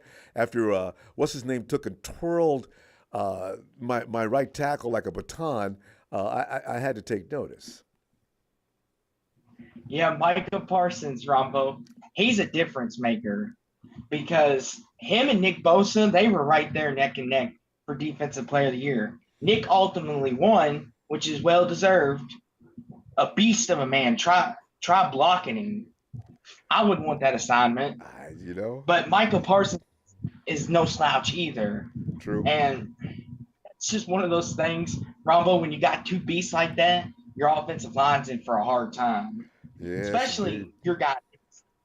He can create strip sacks and everything else. He's a monster out there. And you know, now he's got a tackle working next to him. This is why we're all excited. Because the fact is, Hargrave ranked as one of the top people in a position not only in Philadelphia, but the entire NFL. Now, you put him together with Nick Bosa, and a lot of us are worried about a right side attack. I don't know that we need to really. I mean, I'd love to see a right side, and somebody come over there and get that job done. But here's the thing about it: with my new DC, we're going to be throwing safeties into positions where they can actually, whatever's going on the right side, is going to be pretty much reinforced by whichever safety. And I kind of like the big kid we just picked up from the Falcons, Isaiah Oliver. I have a feeling Wilts is on the same page as I am when it comes to that. Scheme. Yes. 100% agree with you. Because if you got one side covered, you definitely need the other side because, there's been teams in the past, Ronbo, that have had the left or the right side covered, but then they don't have the other side covered. And then that's where the big time players that make the big time. Yeah. Listen, yes. I'm dying to know your feeling about Dak Prescott since we got you here. Austin, Dak was one of the guys that was tied. No, I'm sorry. Dak finally took the lead after the man Stafford went down. Dak took over with the INTs. Are you concerned about that? So my thing with that is, Rombo, and I may sound a little bit like a homer, but I don't think all those picks were his fault necessarily because a lot of them were ricochets. I know the one to Fred Warner in our playoff game, that was just him being Fred Warner, where he was able to tip it off the receiver and tip it back to himself. Yeah. But there's been times, Robo, where he just throws it and it's into triple coverage, and it's like, what are you doing, Dak? You don't have Tyreek Hill down there. You don't get me wrong. I love CD Lamb, but he's not Tyreek. He's not Calvin Johnson. He can't beat you down the field or go over three guys and catch it. But I think Dak can fix Rob. That's the thing. A lot of quarterbacks have more faith in themselves than they need to, but they have to have that, and they have to believe in themselves. If they think they can throw into a 6-inch window with a football that's 8 inches wide, then the circumference doesn't. I've seen that, and I know what the quarterback was trying to do. He failed. But quarterbacks have that kind of mindset. Gunslingers are going to be gunslingers. If they think they can shoot into a spot and hit their target, they're going to go for it, and they don't care what anybody thinks. Jimmy Garoppolo used to get in trouble for that almost every week or every other week. And I hated it, but I knew what he was doing. I'd seen him thread that needle too many times, so that's why I said, you know what? He failed, but Garoppolo makes that shot at least 7 out of 10 times. And I think Dak is probably of a similar thread. Yes. And the thing about it is, Ron, but they see Aaron Rodgers do that with Devontae and all the great receivers he's had over the years, and they think, oh, this is simple. This is easier. Tom Brady with Edelman, Gronk, Evans. Yeah. I think this is easy to do. Yeah. No, it's not. No. The great make it look easy. Yeah, defenses and why the receiver makes a big difference too. You can't throw to an average receiver. Some of these guys, they'll win. At Mike Evans over with the Bucks. That dude, as far as beating him to the peak of the leap, forget about it. Just give up. Don't embarrass yourself. If you're a defender, just see if you can make a play after he makes the catch. So you're right. It matters. So yes. And Ronbo, talk. I see your Jokic. I know you got a bunch of folks coming. Call, so I'll go on and get out of here. Ride up onto my horse, and I will hope to see you next Sunday. Yeah. And to all your Niners out there, go Cowboys. Have a good night, Ronbo. God bless. Good night, Austin. Some fans from other teams, you just gotta love them. Rudy's not one of them. Mark. What's up, Ronbo? Mark, man, come on in, man. We're sitting here and having this 49er conversation. You can go any number of places. Tonight's Steve, though, as I started off, is about George Kittle and some of the people we're getting for him now that we've been finally begging and pleading for years, Mark. And hopefully this is the year when some of the food is taken off of George Kittle's plate so he can eat a little less. Yeah. And be a little more spry at the end of the season. I don't want any aching knees. I don't want any pulled hamstrings. I don't want to see George running around with a flat jacket on because he's taking entirely too much contact. I want some of the other guys out there to take some of the pain off of George. Hopefully that may happen this year. That was one of the subject matters. And, of course, Big Show does not believe that Stephen A. Smith is a well man, that his ranking of Brock Purdy as the number 2 quarterback, top 5, is accurate. Anywhere you want to go, Mark, go right ahead. Well, Ronbo, it's good that you asked about that George Kittle question. Just yesterday, I was looking at these ages as far as the blue chippers on this team, and quite frankly, obviously George Kittle is the oldest. Yes. He's about to be 30 years old. 29. He probably has about 5 more years. So Kyle needs to start developing another tight end. I like the guy from Oklahoma. Me too. So it's kind of who's that guy from the last call the last show that said that he has insight on the 49ers and he sees this guy twice a year. Yeah, Steven. Shout out to Steven. Steven may have been right about that. Out of all the blue chippers that we have, I mean, if you really think about it, maybe in a couple of years, George Kittle might be the better option to get rid of just because he's getting older. Christian McCaffrey and Deebo Samuel are 27 years old, so they got some years to go. But, if we had to, maybe Kittle can this year would probably be the best time. Well, you try to keep those guys together as long as you possibly can financially. They're A-listers you try to hold on to. The B-listers, you see what you can get for them and let them go. But you've got to establish a core as long as you can for continuity purposes, if for nothing or no other reason. If I can keep George Kittle, Deebo, and CMC, I've automatically in the mix for the Super Bowl. Automatically. If Brock Purdy can establish himself as a quarterback, if Trey Lance, I don't care which one, but whichever one can establish himself and take over that job, that would be the final piece of why we are not winning that title. I believe that. So we're going to find out. Yeah. And as far as what Big Show said about Brock Purdy, I'm just going to say the same thing that you said. Let's just give the guy one more year. I don't know why everybody's critiquing him already. He's just a rookie. He's hard to believe. Big Show versus everybody. Let's just see what he does next year. Yeah. I mean, he is. I mean, you know what, Ronbo? You know what we need to do? Me, you, and Chill Pill Phil. We need to make a group called the Homers because it just seems like we're the only guys that believe in this kid. I get that he's young and he's no Patrick Mahomes by any stretch, but let's just give him a chance, man. Let's see what we got next year or this year, excuse me. And as you said, and people are looking at, they're bookmarking the spot where Jimmy Garoppolo came in that year, and he raised hell to get a big contract. Okay, that's fine, and he did look great. There's no doubt about it. Brock Purdy looked great last year. See, these things are hard for some people to believe because we've been snake bitten so many times, fam. We go through this too often, and that's why it's got to stop. Somebody's got to be for real, and they've got to keep going because everybody's saying everybody's got a book on Brock Purdy now. He goes, you know, you're not.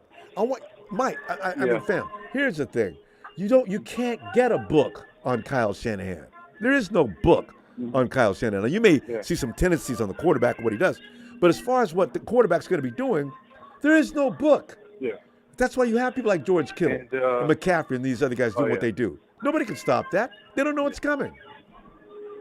Exactly. Yeah, it's for the guys, you know, that say that Brock Purdy is just he's getting carried by these blue chip players. All I say is just check out the Raiders game.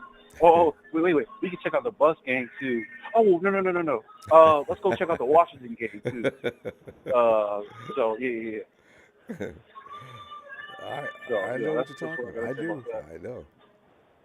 So and keep in mind too. We're talking 8 games, and he came in from the day one. He's not doing a lot with the team in practice every day. He's a scout team. He's the one that's beating up on our defense and helping making them a better club. So that's why I'm saying, you need to wait. The jury needs to wait. Wait a minute. Let him do a whole season before. He's a mirage. That's not real. He's fool's gold. Oh, is it every quarterback fool's gold in his first year? So, And for crying out loud, guys, it's faithful. I'm really disappointed in the faithful today. Do we have to bring down other 49 players to make other 49 players look good? I mean, come on. You know, I get that. Papa Drago was right. Debo is he's better for the team. But we don't have to bring down IU. We're going to pay him. He's going to be here, for however long, But as long as you keep talking bad about him, he's still going to be here. And he's going to prove all the doubters wrong this year, and he's going to get that big contract, and he's going to keep rolling. And it's a good point because every player is going to have his days where he's not perfect. And we don't need to amplify those so much more than all the good things that they do. And we have a tendency to do that because we, from a spectator's position, we want perfection. And that's asking too much. Yeah. And, Ronbo. Oh, yeah. 4th of July. So I went over my uncle. So my uncle's a Raiders fan. So I troll, Ronbo. I troll. I got them in my family. We hadn't talked. Oh yeah. We hadn't talked since before the Raiders County game. We haven't talked since. And 4th of July we went over there and I talked to him and I said I didn't know why you guys put up such a fight, knowing that you guys were already eliminated from the playoffs. You got Jimmy G over there, and I hope you wish you the best. He said, man, fuck those Raiders. Did he say that? Mike McDaniel's making a lot of enemies in Raiderville. So. Didn't he just bring Hoyer over? Yeah, they brought some Patriot guys over there. I mean, yeah. I'm only going to be watching for Jimmy, so Jimmy, I don't know. I think Jimmy was the most persecuted, underrated, mistreated quarterback in 49er history. I love Jimmy. We won way too many games for him to get the kind of flack that he gets. And every mistake he ever made, the people that don't like him, they never forgot it. But all the good things he did, they got over that quick. Well, I got in a lot of arguments over Jimmy, man. Jimmy's my guy. I don't care where he goes. Yeah. I got in a lot of arguments last year. Yeah. Let's quit talking about it because I got tired of arguing about it. I just, that's it. Whatever on Jimmy. But anyway. Hey, all right, Ronbo. Mike, have a great. I'll be back. I'll be back Sunday if you got time. Looking for you. All right, Ronbo. All right. Terror Dome. Get it in, T. What it is, Mr. Ronbo. How are you doing, young man? This is Spry. And I say young, did we recently have a birthday? We did. Did we yes, indeed. When All the was the pizza you can birthday, eat. Rombo? Yeah. Thanks, All Terry. the pizza you can eat. Was it pepperoni, Rombo? That's all I gotta ask. Was Just it don't put no pepperoni pineapple there? on there, But otherwise, No yes. pineapple. It waits. The bread, the crust gets all soggy and I didn't know. Pepperoni pizza is my pregame meal. You know why, Rombo? When I open it up and look at that box from Pizza Hut, and they ain't giving us no money, so we ain't gonna shout them out no more times. But it is red and it is gold. When I look at the pizza box, all I see is the red and the gold. Yes. I just got to have the pizza. And every time, man, since week 13, when young Mr. Brock Purdy took shape, took form, took fashion, and came out there and staring down 0 Thunder blitzes. That is for all of y'all in Hollywood land. For those of y'all playing fantasy football, I'm getting ready to let y'all in to the mind of the Terror Dome. When I played college football, we had something called 0 Thunder. 0 Thunder meant we don't even care if we got a safety. We're going to put everybody up on the line. It's a Chicago Bear front, and we're going to confuse your lineman, and somebody is going to come off uncovered, and we're going to make this young man crumble. But, boy, he did not crumble, Rombo. He did what Muhammad Ali and Boondini Brown said back in the day, rumble, young man, rumble.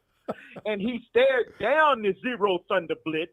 He put it on them daggone Miami Dolphins. And then he boogied on Tampa Bay, the GOAT, my man, Tom Brady, 89,214 yards, 649 touchdowns, 10 AFC titles, and 7 Super Bowls. He went out there and put 28 unanswered against them. I said, well, maybe we just got lucky a couple times. Well, maybe it ain't all. Then he went on up to Pete Carroll, up to Seattle, where we don't do well. Talk about it. Well, Pete Carroll was a disciple of the great Bill Walsh. Got both of their books in here. Pete Carroll used to sit at the feet of Bill Walsh when he was there as a defensive coordinator back in, I think it was around 1996. And he boogied on them Seattle Seahawks, rolling back and throwing back plays that I hadn't seen since Joe Montana was here with Bill Walsh. And then to let him know just who he was, he slid on the outside of it, just like Russell Wilson, to let him know, I know y'all dog my boy, man, and I'm short just like Russell, but I get it done just like that. That little slide I got, that was for Russell. Hey, all right, let's get this done. He could have put 14 more on him, but we ain't going to talk about getting a penalty for tackling on Geno Smith or my man Jordan Mason showing class and dignity and not running it in the end zone. We could have ran another 14 on him.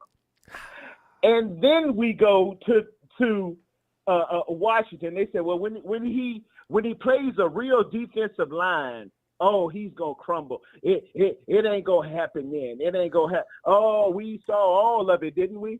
We saw G Money Allen Payne.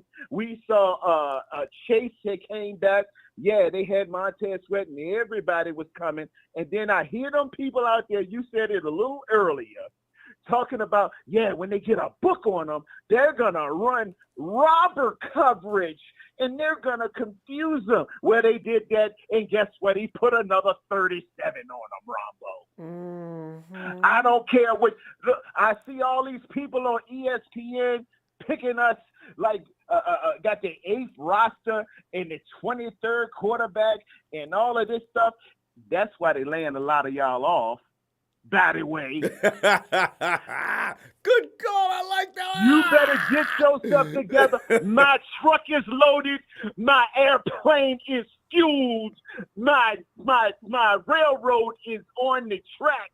These San Francisco 49ers coming to see everybody. I'm putting 31 teams on notice, Ronbo. I'm coming to see them. And even if you are not in the Bay Area, let me tell you about a franchise, man. Let me tell you about greatness. They wrote the Lost Boys had a lyric a long time ago. It said, to the hood, East Coast, West Coast, and worldwide. That's what the San Francisco 49ers is. It ain't just about where you're born at or where you live at. When you know greatness, when you know Bill Walsh, when you know Ronnie Lott, when you know Joe Montana, when you know Steve Young, when you know the greats like Charles Haley, no matter where you are in this country, in these coasts, or worldwide. I talk to my people all the time out in England. Shout out to Ireland. Shout out to all the places. As a military man, we get stationed all around the world. This is the San Francisco Empire, and we are the faithful. So all of y'all out there talking who don't know if we can do this, who don't know if we got a quarterback, who don't know, I wish we had Patrick Mahomes. I wish we had somebody else. I wish we had. Go on to those teams. This team here is ready, stacked.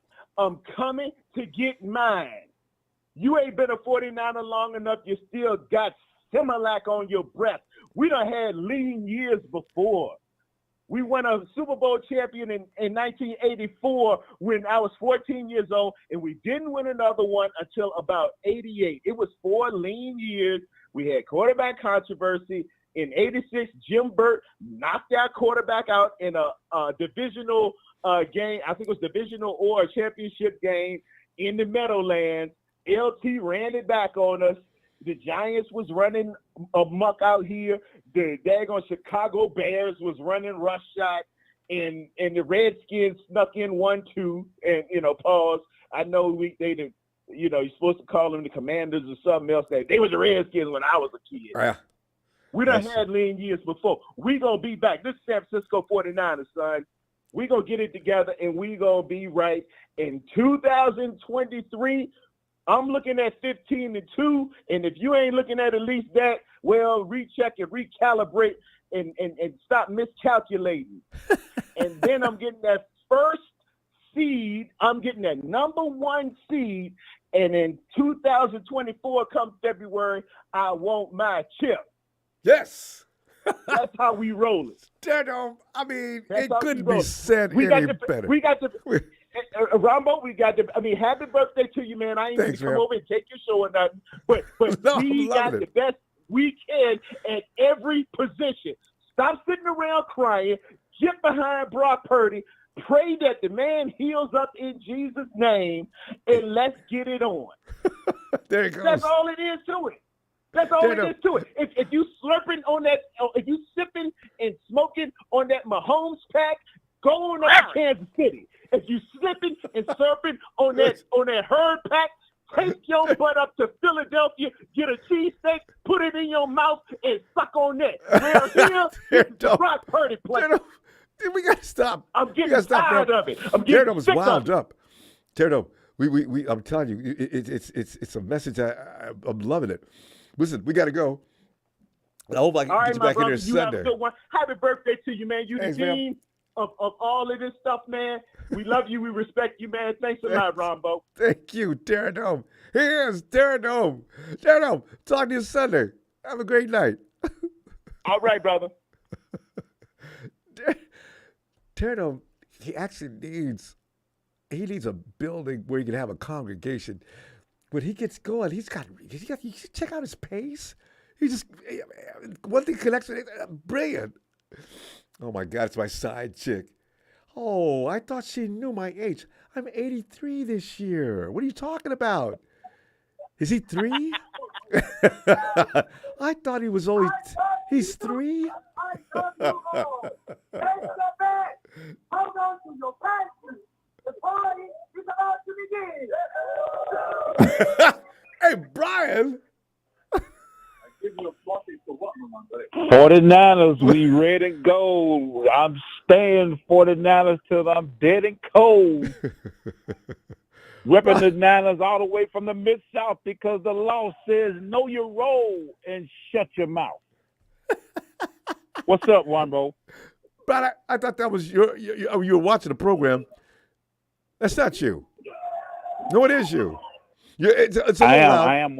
I'm turning it down. Okay, good. Thank you. I am watching the program. Yeah. I'm sorry. It was an interesting program. Brian, Brian, get in here and talk some 49ers. Okay, because today, Stephen A. Smith has gotten some people fired up about ranking Brock Purdy as number 2, only behind Jalen Hurts, ahead of Dak Prescott, Geno Smith, and Jared Goff. Your feelings on that, and also George Kittle. We're hoping this is the year. The 49ers have been giving lip service to the fact that, the 49ers would like to give a piece to add to the tight end room.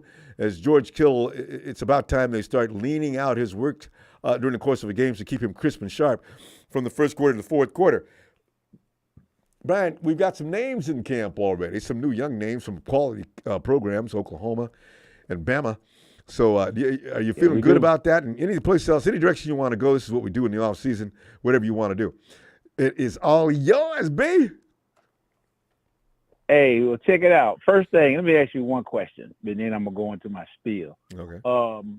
Do you think, all right, we had 9 picks, right, from the draft. Okay. Do you think all 9 picks are going to make this team? Are they going to be included in that 53? No. There's, well, you know what? Yeah. The 49ers rarely cut a pick. I'm trying to remember the last time they cut a pick. They'll let somebody else go that's been with them. Yeah. But they won't usually get rid of the picks because you know how they are. Our department that does that, their egos are huge. They think everybody they picked is a potential Pro Bowler. They really do. Yeah. And they've been close to accurate a few times. So, they're not getting rid of any picks. There's a good question. That's a whole program in itself right there, Brian. Who's leaving? Yeah. Yeah, who's the odd? Yeah, who's the odd man out? But now to go back and the spiel. Let's see. What was it? What was the first one? You said the first one was. Oh, Stephen A. Smith. Something about Stephen A. made it. Yeah, put Brock Purdy at number 2 on his A list. And you know what? I had to kind of recite myself because first of all, I was like, when he said Brock Purdy number 2, first of all, I was thinking, I know he ain't talking about the NFL. Then I looked at the title. I was like, no, he means over the top 5 of the NFC. Because I was like, okay, if he said top 5, first I thought he was talking about top 5 quarterbacks in the NFL. I think like, wait a minute, how is he going to leave out the top names? But then, I had to NFC. double check. You're right. I had to do a double check. This is the NFC, okay? Yeah, because AFC, Mahomes. There's a lot of guys over there. That's true. Yeah, all the heavyweights over on the AFC. I should have pointed that out. But, that's true. That's true. Yeah, I think Stephen A. made that probably on potential. I think probably he had potential, but I think it's a wait and see.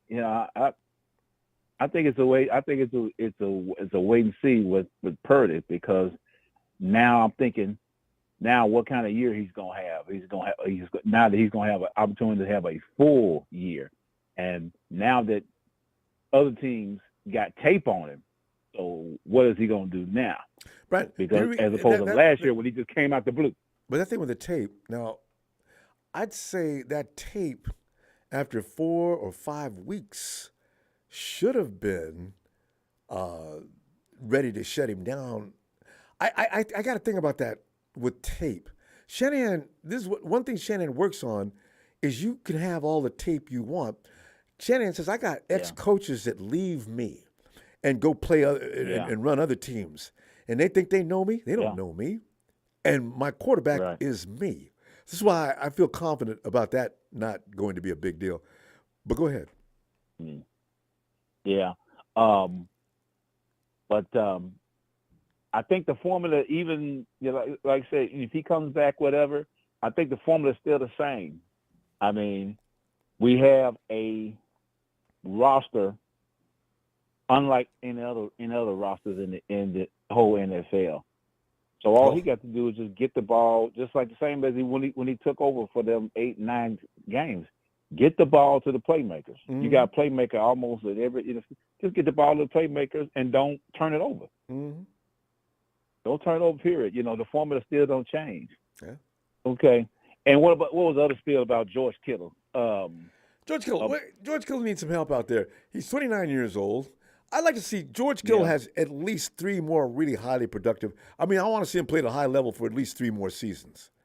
Of those 3 seasons, beyond this, I see 2 potential Super Bowls there that the 49ers can pick off if they just can stay healthy and keep guys like George Kittle and Deebo Samuel and CMC on the field. Yeah. That'll be a key. I think that'll be a key formula for George Kittle just to stay healthy. I think really not just for George Kittle, just for the team itself.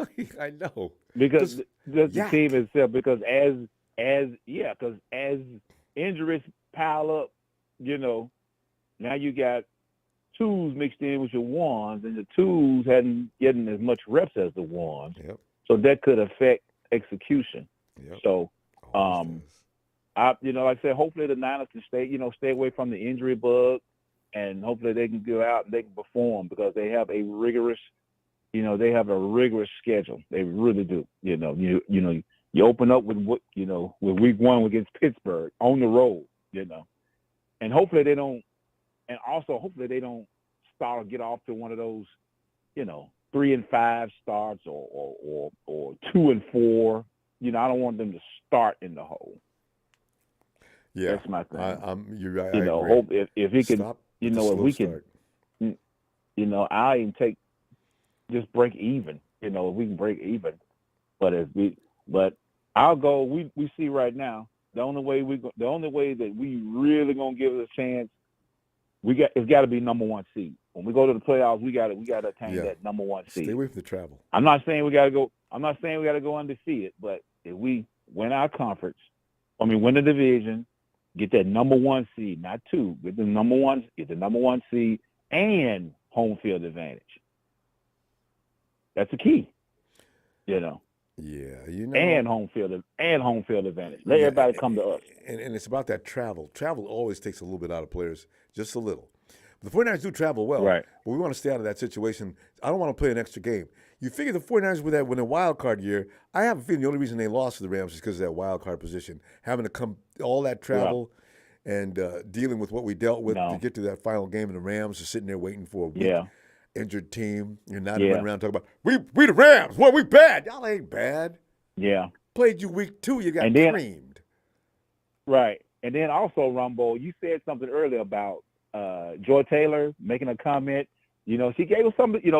Although we didn't like it, but sometimes the truth hurts. I'm thinking like, hey, under Kyle Shanahan, we have not established a franchise quarterback. It's been like quarterback by committee. Yeah. Oh, okay. Jimmy Garoppolo hurt. We'll put so and so in. Every now and then, Joy makes sense, but most of the time, Joy just straight up does not like the 49ers. And this goes back to even when we were winning. So she just gets on my nerves. But anyway.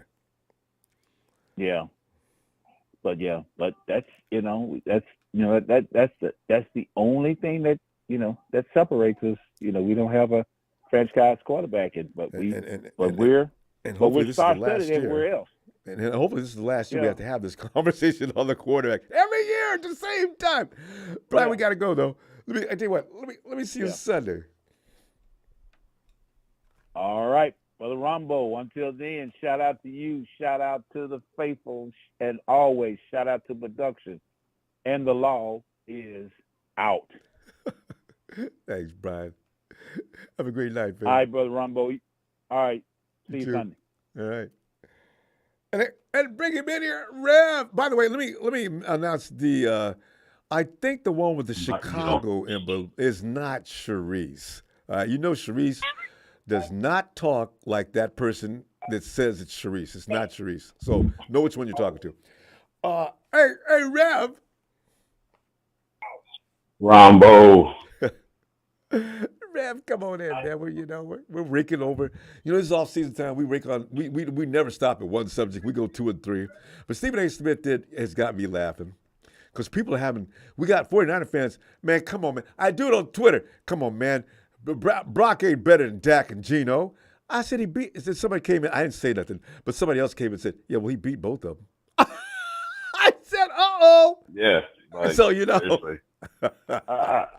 I don't get into all that. You know what I mean? Like, it's one of those where I want to address a couple situations. Jump right on it. First off, before I do that, well, let me start this off by giving the man, the myth, the legend, Ronbo. I give him all the praise and the thanks for giving us this platform to speak. It's my pleasure. My beloved 49er family repping that beautiful red and gold 24/7, 365. Well, got that off my chest. As I sat here patiently listening and reading through the chats and, you know, seeing the usual, you know, nimnuts that speak just ridiculous stuff that they say. I mean, I think give a shout out to my man Terry Dome. And Everett gets paid by somebody. I know it. Yeah, he got to. Yeah, I'm gonna give Terry Dome. That's Deacon Terry Dome right there because he's hardcore. He brought that word. He brought it. But always does. One thing on a serious note I want to address is to Jim Everett the Great. I find it real offensive. You want to keep talking about this submarine stuff, bro. Like that's taking it on a level that's totally disrespectful, and you know that's just not cool, dude. It's just not cool at all. So just stop that. Besides you talking the dumbest nonsense that you talk, that alone that's just something you don't do. That's a line that you kind of cross that I really don't appreciate at all. Does it all the time. Second thing I want to address is Donnie Dum Dum Burr. Listen, dude, I said it before and I'm gonna say it again. The Detroit Lions haven't been relevant since Tecmo Super Bowl on Nintendo Entertainment System. Period. Dude, you can say whatever you want to. You Detroit Nimnut Cubs, you want to sit up here and brag, dude. Just stop, dude. Just stop. Please do us the favor and just learn your team's history before you get in our chat and want to talk trash. That's all I'm saying. Like, learn your team's history. Your team is trash like the Pontiac Silverdome that got demolished. Bums. Next one I'm going to jump at is, you know, I understand people want to, you know, throw the smoke at our team or whatever, like Texas girls still in here talking like, hey, I mean, dog, if you know something, I'm going to tell you this. We're 19-1. Okay. That's just the record right now, Cowboys and 49ers. You beat us 3, we beat you 3. Okay? But your team still sucks. Period. You want to talk? I seen you in the chat talk about the 49ers won this many and that many. I'm sitting here like, dude, it took y'all how long to win the first 3 in the 90s before that? Do the math. And they had to steal some of our players to get it. Mm-hmm. Do the math. Like, I can honestly say Alex Smith has more playoff wins than your last 5 franchise quarterbacks.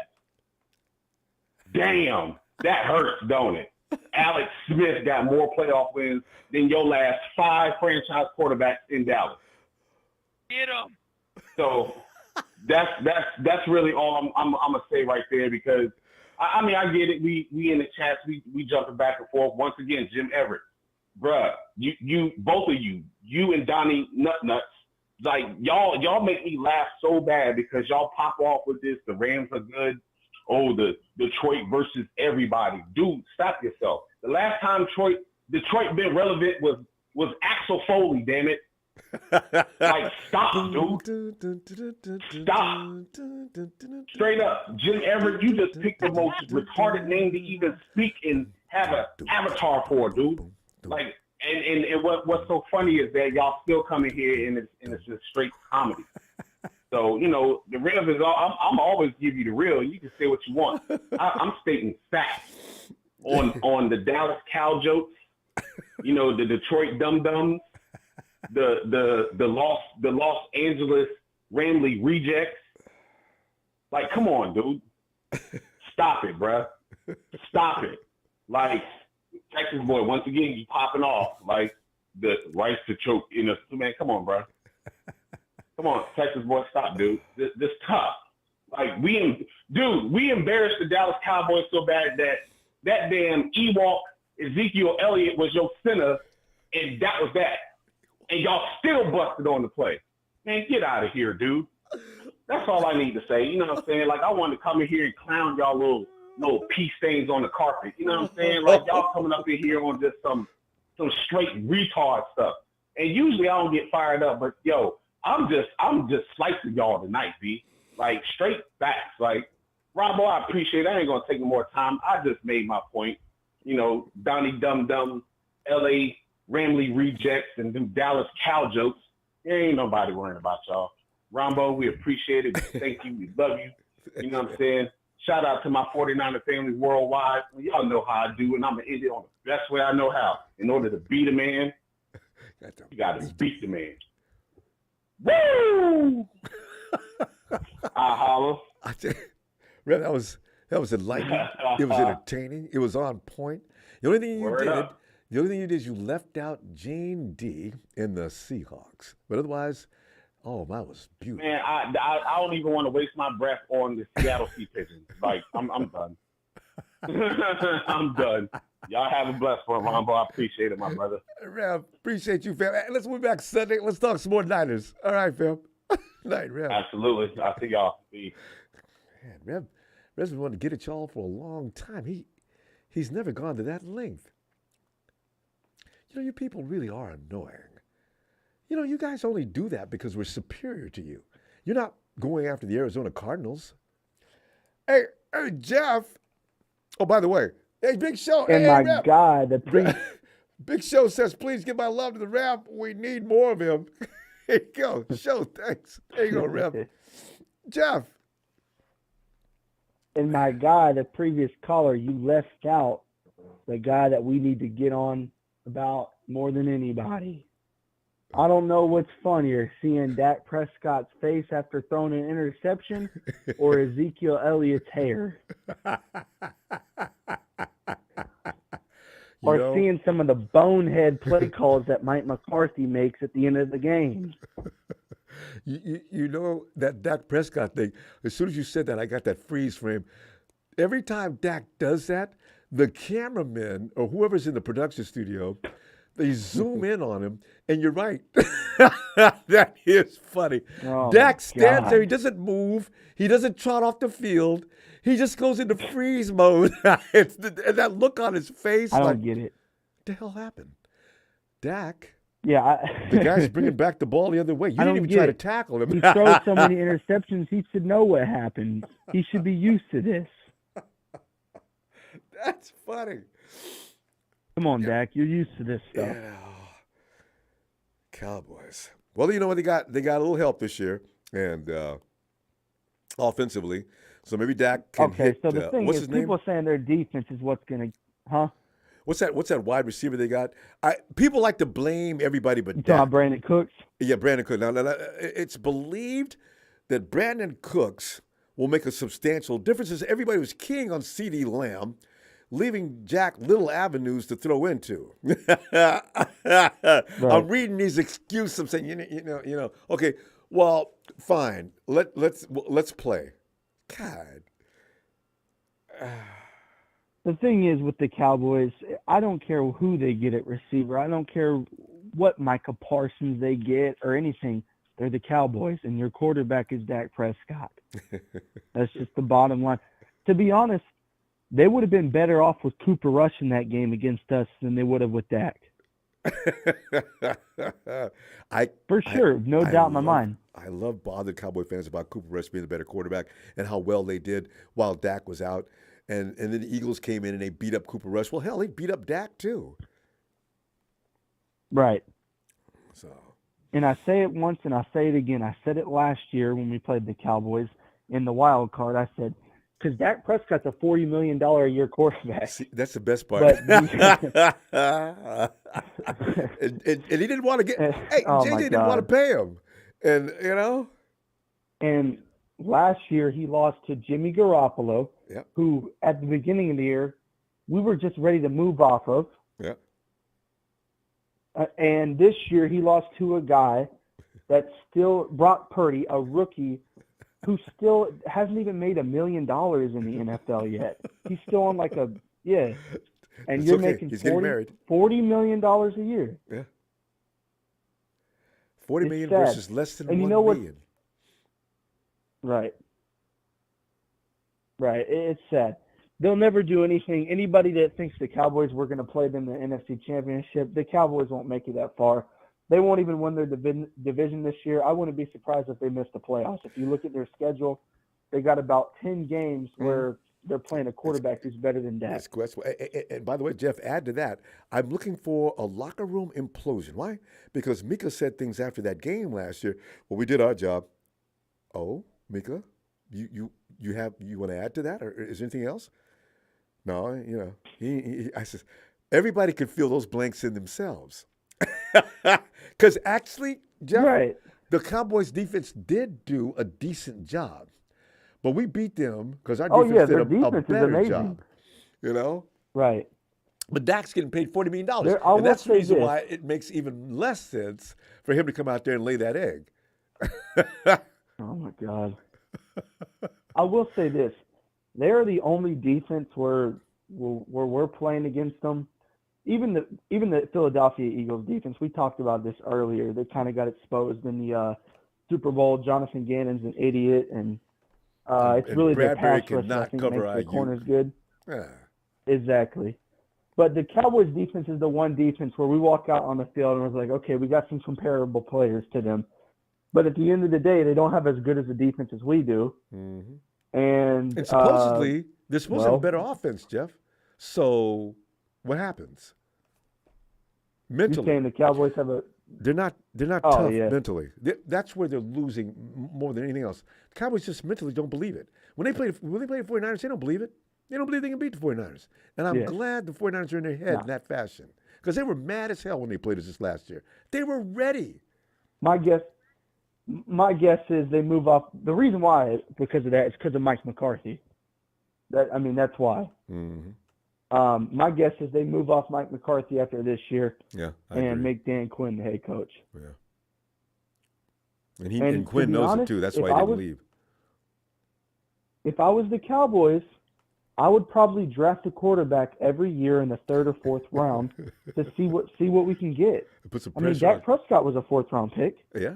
I'm pretty sure. 4th or 5th. You're exactly See what right. we can get. See if they can get lucky.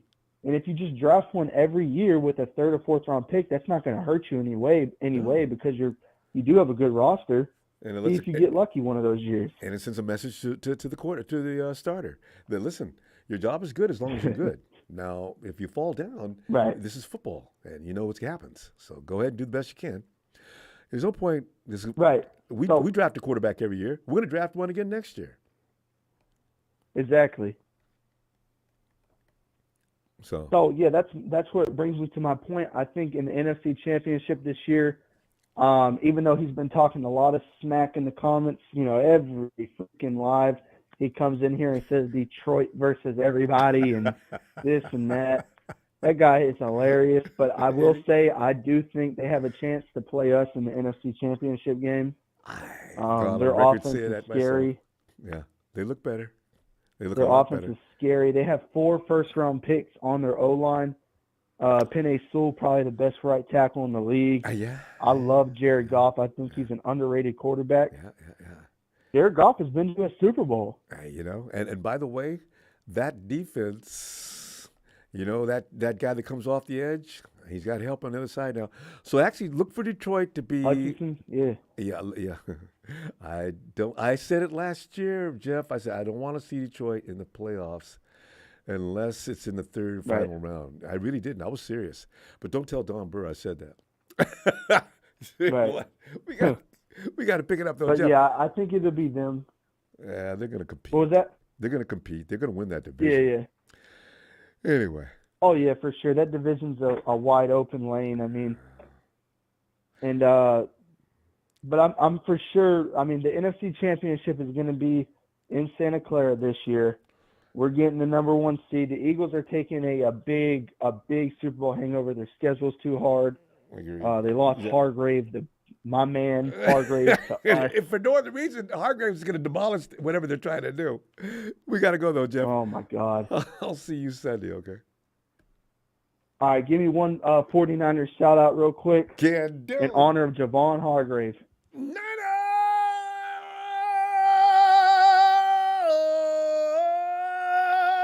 And remember, it's Javon. There you go. Hey, that's for you, Hargrave. You the man. Javon Hargrave, grave digger. Night, Jeff. Hell yeah, Ronbo. See you later, Okay. man. I'm looking forward to it. All right. Are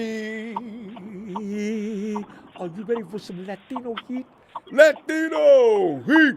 Latino heat! Latino heat! Emilio! What's happening? Emilio!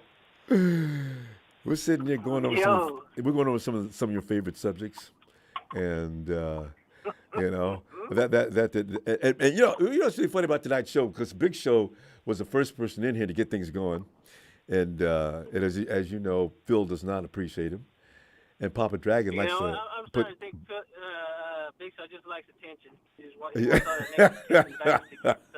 He means it though. He ain't playing. He's serious. Big Show is miserable. This team was over. I meant it too. Yeah. That wasn't when I used to. I meant it. Everybody thought I was crazy. I still do.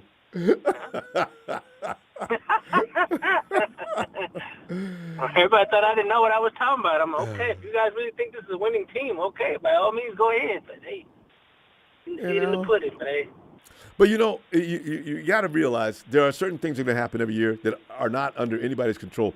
Injuries are that thing for me. If we could stop doing that, I don't see anybody can beat the 49ers. But go ahead. No, you need to injuries and stuff. It doesn't matter. At this point, like I said, we just got to wait till the season starts. Who's our quarterback? So far, Shanahan and Lynch.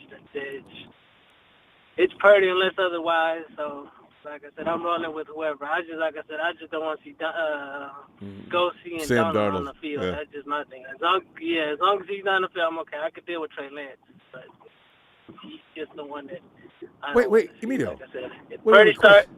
Emilio, did you know that Dana Stubblefield's in jail? I heard something was going on. I heard that something was going on. But I don't know that he was in jail. Ronbo. I read something. He's got 15 years. He's been in jail for like 3 years already. Oh. I knew it was something going on. Somebody beat his girlfriend, or I don't know what it was. Something. I thought he did. No, something happened. It was rape. Ah. Oh, there you go. See, something had to do with that. So, yeah, I read about it. Oh, that's right. It was rape. Chris, I can talk to you later. All right, go ahead. Emilio, what you was talking about. I was shocked when I read that. That's right. He is in jail. No, that ain't nothing new. That's kind of it's been out for a while. So Oh, I know. That's I forgot about it. Because I don't trip on because we got Harbaugh had 2 or 3 dudes that should be in jail too. But they played for the 49ers, so I wanted people to leave them alone. Hey man, you have I can't really judge because people do dumb shit no matter if you got money or not. That's your own business, but it's just what messes up sometimes when they're players that are playing now in the active league, like even if in the NBA, baseball, whatever.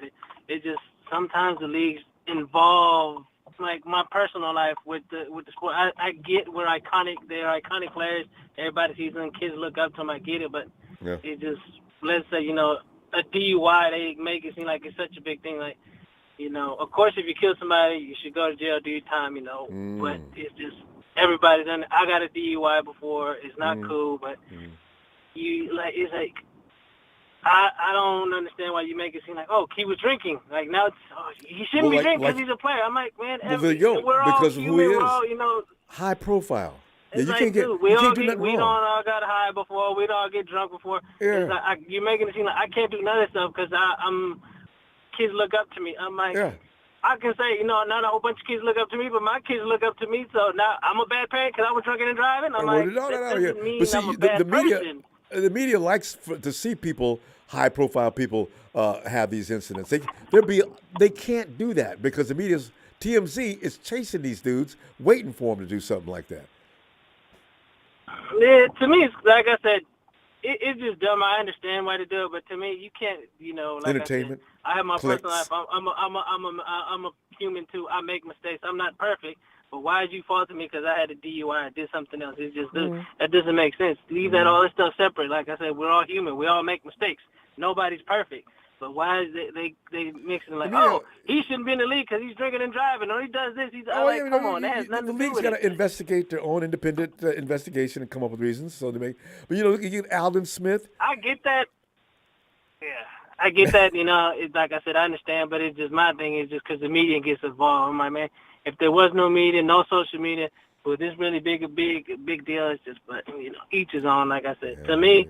Like I said, you shouldn't be doing it, but you get, you got to do the time, do your crime, whatever. It's just too much when the media and the league gets involved. It makes it seem like you're a bad. Now all of a sudden you're a bad person because you're doing something you shouldn't have been doing. Like, come on, man. Different standard. They hold them to a different standard. There's no way around it. They got to behave or get all kind of noise. So yeah, but Emilio, because we got a couple minutes here left. Brock Purdy is ranked number 2 in NFC according to Stephen A. Smith. You got any argument with that? To me, no, but then, it's kind of, you look at it like, the pieces around him, but then every other quarterback, and I've told you before, all these quarterbacks suck. It's up to the receiver and everybody else to make them look great. So if you think about it, if it ain't for Debo, Kittle, and them, CMC, he wouldn't be looking great. So you look at people like Tom Brady, people like Gronk wouldn't have made him look great. So you look at Mahomes. If it ain't for Tyreek and if it wasn't for Kelsey, who the hell would he be? Who would any of these guys be? Like I say, it takes two sides, the gun and the receiver. I just look at it. The quarterback just has to make the right decision, and then it's up to the receiver, whoever it is, even if it's a running back catching the ball, it's up to them to do everything else. So he's just making sure he doesn't throw the ball where he should make it. Absolutely. Like I said, I heard you earlier talking about quarterbacks try to throw these passes. I'm like, some people be having that Brett Favre syndrome.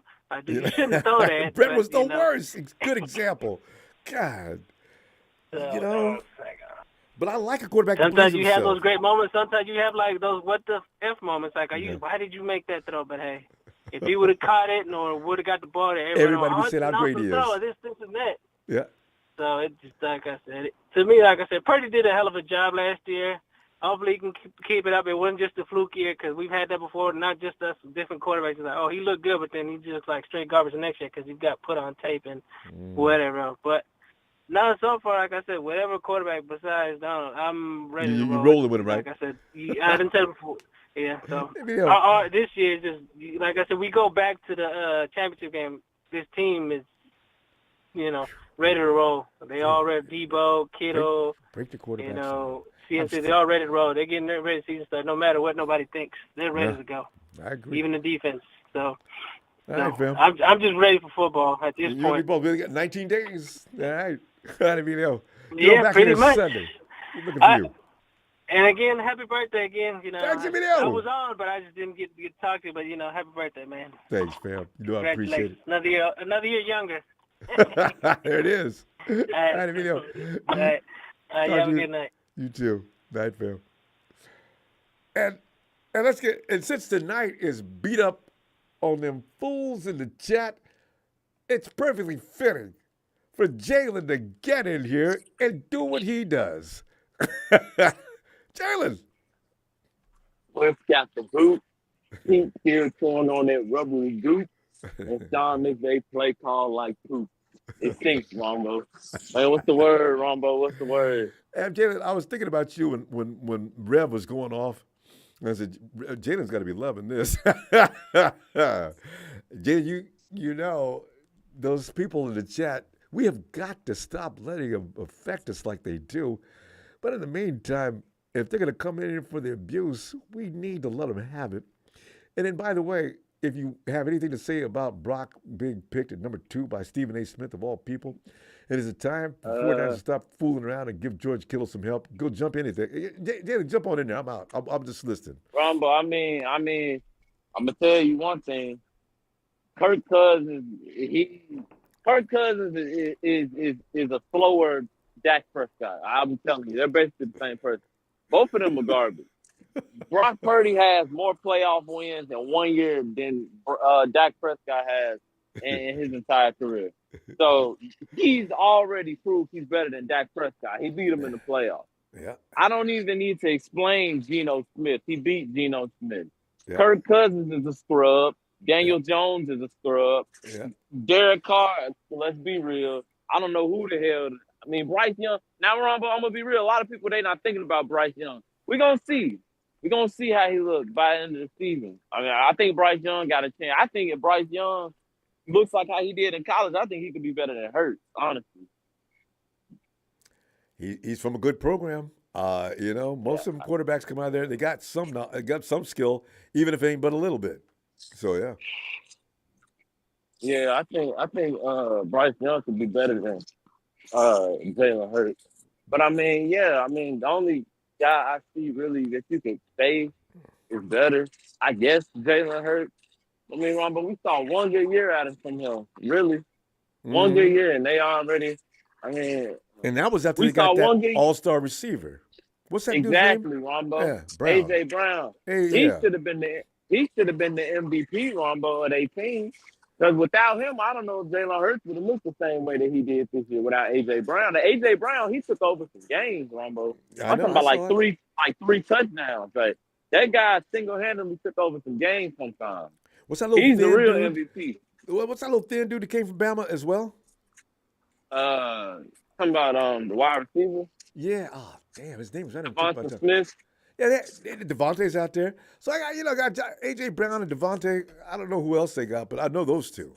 Rombo, I can tell you right now, if the Eagles didn't have AJ Brown this season, they would not have been as dominant as they were. Like AJ Brown is definitely that was the thing. I know. Yeah, if he's not there, I don't know if they're some of these games they're winning. But quarterback is basically gonna always be given the MVP vote just because they're the leader, they're the quarterback. And they got the best weapons. One point, yeah. I mean, at one point, Blake Bortles in 2017 was in MVP conversation, Ronbo, Yeah. and God knows Blake Bortles was not no MVP quarterback, and he's never been that in his career. And what is the chance? No, Ronbo, his team. And I got Waddle and Hill. His team was winning. You said what? I mean, and I'm looking at Tua, and Tua's getting all kind of love this last couple of seasons. If I got Waddle and Hill, I don't know how good I need to be, because can't nobody cover them dudes. Oh yeah, no, Ronbo, that's definitely that. Yeah, you can't. Those guys, I know for a fact, defenses hate playing against both of them. Tyreek Hill alone, I know, is a headache. You had Jalen Waddle and Raheem Mostert, Ronbo. That's too man. much. I'm picking them to win the division this year. Yeah, Miami's going to win the AFC if they stay healthy. Tua's a question mark with that head situation. He can't get another concussion. Yeah. Oh, yeah. Rombo. I don't know. Maybe his neck, if he ain't got no neck bone, Rombo.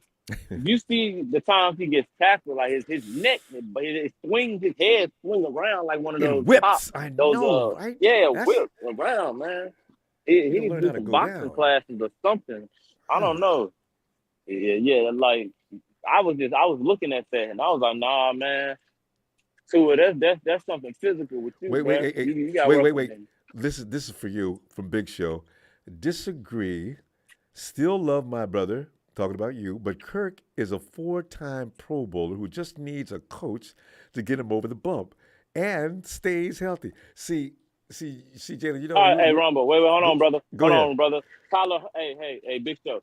Tyler Huntley went to the Pro Bowl this year. I don't want to hear nothing about no Pro Bowl. Like, Pro Bowl doesn't mean anything. They just putting guys in there. Let's just be real. Kirk Cousins, if he was in the AFC, he wouldn't smell the Pro Bowl. He wouldn't look at it. So I don't want to hear it. Like I said, dog, he has had Justin Jefferson, Adam Thielen, and Stephon Diggs. Them two right there are giving you at least 3,000 yards, bro. That's 1,500 from both. We did this math the other day, Show. Let's just be real. Yeah. Let's be real, dog. Let's be real. Hey, shout out to you, though, Big Show. But Kirk Cousins is a scrub. I don't want him. He's 36. He's 205 pounds, 36, and can't run. I don't want him. but gets paid. Kirk has been pimping the NFL for a long time. I mean, remember they handed him blank checks at one point. Oh yeah. Okay, what do you want? Man, Ronbo, I don't understand how he always gets. He never gets bashed on. Like I feel like Kirk Cousins, Jimmy gets hit on more than Kirk, and I wonder why. Mm-hmm. Jimmy's actually been in big games. Jimmy's actually showed up in big games. You know, Kirk Cousins, he hasn't, dog. Jimmy's actually beaten Kirk Cousins. What? Like, isn't they like 2-1 against him? And let's not act like Kirk ain't been on the even playing field. Like he has an offense that can compete with our defense. He's had guys out there. And them weapons he's got, he's supposed to be throwing for 3,000, 4,000 yards. And even when he was with Washington, dude had. They had guys. They had Deshaun Jackson, Pierre Garçon. Yeah, they had some guys. Jordan Reed, Vernon Davis. Boy, they had some guys. They had Alfred Morris too, Ronbo. Yeah. Oh, yes. And running back. I remember he came play with us a year. He's been blessed with good weapons, hasn't he? He really has. He has, Ronbo. There's guys who do more with less, aka Patrick Mahomes, the best quarterback in the league. Mm-hmm. And there are guys who do less with more. And that's Kirk Cousins. Like, dog, you've had generational talent on your team. Justin Jefferson is a dog. How can you not win a playoff game? On 3rd and 5, you go to a dump off instead of throwing to your all-star wide receiver. I don't want to do that, bro. And Jalen, that wasn't a precision pass. Kirk was just putting that ball up there because he knew JJ was going to go up there and get it. It was, when you got that kind of luxury with a receiver, you're going to have plenty of yards. That guy's a choke artist, Ronbo. He's a choke artist. He's Dak Prescott with a decent arm. I mean, what Dak can do with his legs, Kirk can do with his arm. Like they literally the same type. So don't get me started on Dak because you know Dak has a cannon too. Dak is just there's something wrong. Dak mentally has lost it. I don't believe Dak is ever going to be the same again after last year. I really don't. I'm not a fool for saying this now, but I'm gonna say it confidently. Jared Goff is now better than Derek Carr. He's better than Dak Prescott, and he's better than Carson Wentz. Hands down, I think he's even had a better career than both of them. Jared got more playoff wins than Dak Prescott. Right. Jared's actually been to a Super Bowl. Yeah. He didn't do nothing when he got there, but he made it. He out of the league. Carson Wentz out of the league. He's going to be playing with Johnny Manziel's son. Anybody heard about Johnny Manziel? Dak Prescott, God knows he out of here soon too. But at the end of the day, Ronbo, we still the kings of the West. Tyler need a 2-year rest. Mm-hmm. Gene D and Rudy can keep on crying because the 49ers going to be the best. Yeah. Let's not forget, y'all, Nick Mullins in his first game in his career beat the Raiders on national TV. And this wasn't just some game to where if you lived in LA or around that area, you can catch it. Nah, this is prime time, baby. Y'all know what prime time is? That means everybody in the world saw that son bitch. Like WrestleMania. Like it was like SummerSlam. Everybody saw it. It was Monday Night Raw. It was Thursday Night SmackDown. Everybody saw it. Niners!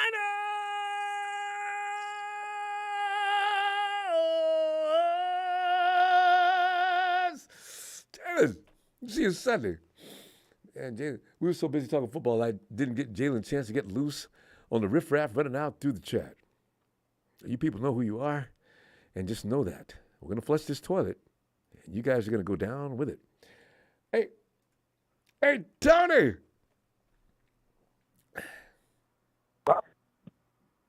Ronbo, good evening. I was just sending Don Barry a bunch of texts, naming the whole Detroit line. Green Bay lineup. You're going to get smoked. Hey, Tony, I got to tell you, that's going to be a fearsome battle, though. Because as much as I want to talk bad about, we did Big Show. As much as I want to talk bad about the Lions, Tony, they've assembled some talents. I don't know what it's going to look like. Last year may have been a fluke. Maybe they don't even look nearly as good this year. But good God, that is a better team. Oh, Ronbo, they'll be fighting for a wild card. They'll be fighting for, I'm saying, the division. Green Bay's winning that division. They're going to take it. You got Green Bay number 1. Who's number 2? Detroit. In the division? Yeah. Probably Detroit, because I think Minnesota's going to regress defensively. Offensively, I forgot the Vikings are in that division. Yeah, Minnesota's going to regress. Well, somehow they always compete. Okay, and the Bears. Are the Bears going to bring in? They're going to bring in the rear. They're going to improve a little bit, but nothing to brag about. Because see, Ronbo, I think Dallas, the Giants, Detroit, Minnesota, Seattle, and New Orleans. What's that? Yeah. 7 teams. Sleepers. I'm gonna be fighting for 3 wild cards. No, you're right. Those list of teams you just play. You're right. They're all the ones with the big question marks. They've all got potential. Well, Chicago. Yeah, exactly. Chicago picked up a couple extra pieces this few weeks ago, right? They'll improve. They won't be fighting for a wild card. They'll improve though. They'll win a couple more games. Yes. Because those 7 teams will be fighting for those 3 wild card spots. And only 3 of them can get it, and the other 4 are going to be going home. Well, yeah, you know what? Green Bay, they're a solid program, and you're probably right.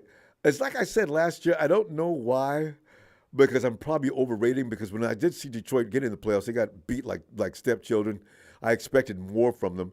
I was a little worried about them last year, because they look like one of those teams that hangs loose because we ain't even supposed to be here. We're just going to hang loose and see what happens. See, that kind of mindset often wins. That's why I don't want nothing to do with Detroit, because the 49ers had all kind of pressure to win, as we have for the last 4 seasons. So now, running into that kind of a buzzsaw is scary, and I'm just glad that we'd have to deal with them. Dalbert, don't get the wrong idea. I ain't scared of y'all, but I'm just saying, Their secondary's improved, Ronbo. They have Cameron Sutton, who they got from the Steelers. They got Emmanuel Mosley. They got from us. Emmanuel Mosley and C.J. Garner-Johnson. Remember him? He played with Philly before that New Orleans. That guy's a dirty player. I don't like him. He's a dirty player from his New Orleans days. He's a good player, but he's a dirty player. He played the Super Bowl this year. Their secondary's improved. The former first-round pick, the strong safety Kerry Joseph, and Tracy Walker, who had those 2 interceptions in Green Bay the last game. Their secondary's improved. But Ronbo, their defensive line. Yes. Aiden Hutchinson needs some help. Don't they have one guy to compliment they picked up here recently? I thought they had one more guy. They got this guy, McNeil, Alam McNeil, who's like a nose tackle, but they play at a 4-3. He's pretty good. Okay, so they picked up Jack Campbell, the linebacker, their second first-round pick out of Iowa. He's good. Okay, so They're run the ball. Like a 2 linebacker. Yeah. Run the ball against Detroit. Because Detroit would lose. First-round pick. Yeah. Because Detroit would get into them shootouts and win. Yeah, exactly. But you can't do that all the time. You know that. In the playoffs, you can't do it at all. When's the last time we saw a shootout in the playoffs? The ball, Yeah. stop the run, and go play action. Yeah. But they're going to be fighting for those wild cards because they ain't winning the division. Green Bay is just too talented, defensively and offensively. They really are. But Ronbo, I got some news Yes, for you. please. Niner Empire, I want your comments in the chat too. Colin Cowherd's at it again, Ronbo. Did he also pick the Hawks? No, this isn't about picking. This is about the San Francisco 49ers. Okay, what do you say? Colin Cowherd. You know how he is with his sources. He said he had dinner with one of his most reliable sources Wednesday night. This was on I Thursday hate when he show. has those. Yeah. Yeah, you know how he be talking that. He said his source, I don't believe him, Ronbo. That's why I'm laughing. I don't believe it. He said his source told him that the San Francisco 49ers are done with Trey Lance and they are going to trade him. That's This is because what he said on Thursday show. And that's because his daughter and Trey were fooling around, and he's still pissed off about that. Whose daughter? Cowherd. Oh, Collins. Yeah, Collins' daughter. Yeah. You know, he knows. His daughter, she's the one being the 304. He's been semi. Every now and then he knew, in order to continue having any kind of integrity about his show, temper what you say about Trey Lance, because you know how he really feels about him. And, because I don't know, his daughter might have been brokenhearted or something because Trey Book left. But the thing is, he's got to be objective on that show or he's going to get in trouble. You got guys that don't do that. They get away with it, but not many. They ran that. What's his name? What's that? Speak for yourself. What's that big head dude? He got ran off. Yeah, that dude with the big head used to make everybody mad. You talking about Jason Whitlock? Whitlock, man. But Whitlock had his own podcast, bro. Boy. In Nashville. Yeah. I said, Jason Whitlock, man, that dude walking down the street, I see him. I'm going to get somewhere in the corner where nobody can see me and hit him in the head with a rock. It used to make me so mad. But he had it. Controversial podcast now. God. Talks about religion a lot and this and that. Oh, he found Jesus, did he? Well, it's a good thing. Yeah, he said something about the Bible, but he still talks about sports, though. Yeah. Anyway, that's Cowherd is, and that's speculation. The 49ers will come and clear that up later. They'll come out, because 49ers hear all these things being said, like any organization. They'll come out, they'll let that ride for whatever length of time. I don't know why they do it. And then they'll come out and say, no, if anything, we're more into the development of Trey Lance than ever before. And somebody also said that as well. Because the 49ers, no matter what anybody says, they've put too many assets and energy into trying to get him to develop. He did say something the other day, though, that kind of worried me. He says George Kittle is the hardest guy on the team for him to throw to. The reason being is because George Kittle, most of what you do with him is on timing routes, and he's struggling with that. I says, most of what Kyle does is about timing routes. So we'll see. They got to work on that. You think it's what Cowherd is saying? Him and his sources. There's no, because Cowherd, I don't know why he's saying that, because there's no market. Who are they going to trade him to? I don't know, Ronbo. He's just the guy cracks me up. He's a clown, and he's comedy. And like I say, he got that radio voice. He be acting all serious. Yeah. My sources told me the Niners are done with Trey Lance. The way he said, they're done with it. Hey, on that cast, did it look like he just got up out of bed to make that cast? Every now and then, Cowherd looks like he didn't take a shower. He just sort of gets up. He's in that room, wherever that is. I guess that's his house. And he just starts broadcasting. He says, did you just get up? Yes, sir. And did you have some kind of when you were sleeping, did you have some kind of dream or something? You got to just start talking?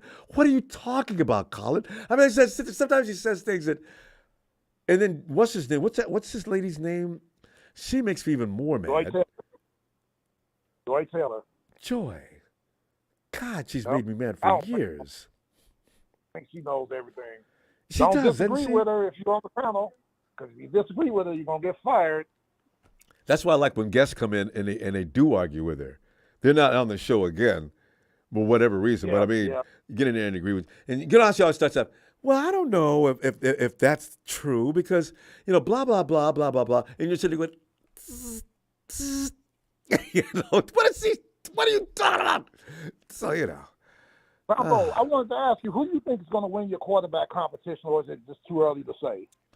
Yeah, it actually still is. I really want to know if Brock's okay. I'm optimistic about it, but I want to know if the things they're saying about him being ready to go. I don't have any question about his ability. I do wonder, do you heal up from that kind of injury that quickly? And it seems somewhat quick, but they say he is. Mm-hmm. So. And they're being very precautionary with him, with his throws and all that. It's rehab and everything. Yeah. And the season's coming up real soon. So we're going to find out. I think a long year in Las Vegas. In Vegas? Competition. I think they're going to finish in last year.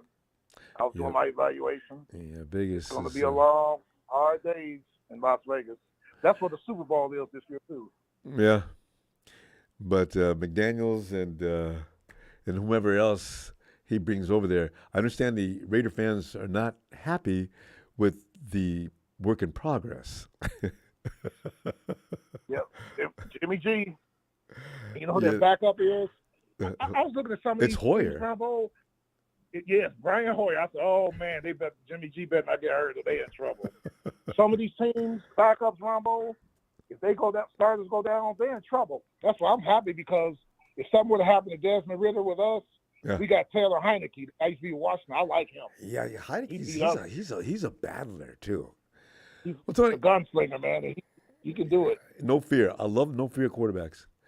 But Tony, we do have to go. I tell you what, I'll see you Sunday and wrap up the week. Yes, sir. I never get around to talk about Seattle, but we'll do it on Sunday. All right. Good deal. I love talking about Seattle too. I just don't get it, man. I don't get why they're hyping him. There's something about the Emerald City that NFL likes. This has been going on for a long time. Anyway, all right, Tony. I'll see you Sunday. I'll see you Sunday, sir. Looking forward to it. Take care. All right, Tony. And we go to the land down under. Hey, Tony. Hey, Ronbo. Tony, you at the loading dock? No, I'm in the car. Okay. I thought I heard one of those warning things. Everybody who's in the way to back up, here comes the lift. Tony, come on in. It's Saturday here today. I don't work on the weekend. A party going on. All right. Well, Tony. We're just going for a drive with the young bloke. All right. The boy. Well, Tony, we're going over things like we like to do. We're looking at Stephen A. Smith, ranking NFC West best quarterbacks, and naming Brock as number 2.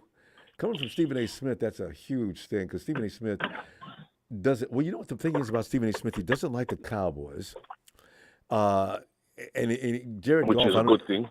Yeah, and he doesn't have a lot to say about Jared Goff, but he does like the Eagles because he wants the Eagles to continue to beat up on the Cowboys. So actually, he has an agenda with his top 5 quarterbacks. You can tell, and to say Geno Smith is the fifth best quarterback in the NFC, and just not even say anything about Brett. What's his name over in New Orleans is pretty funny.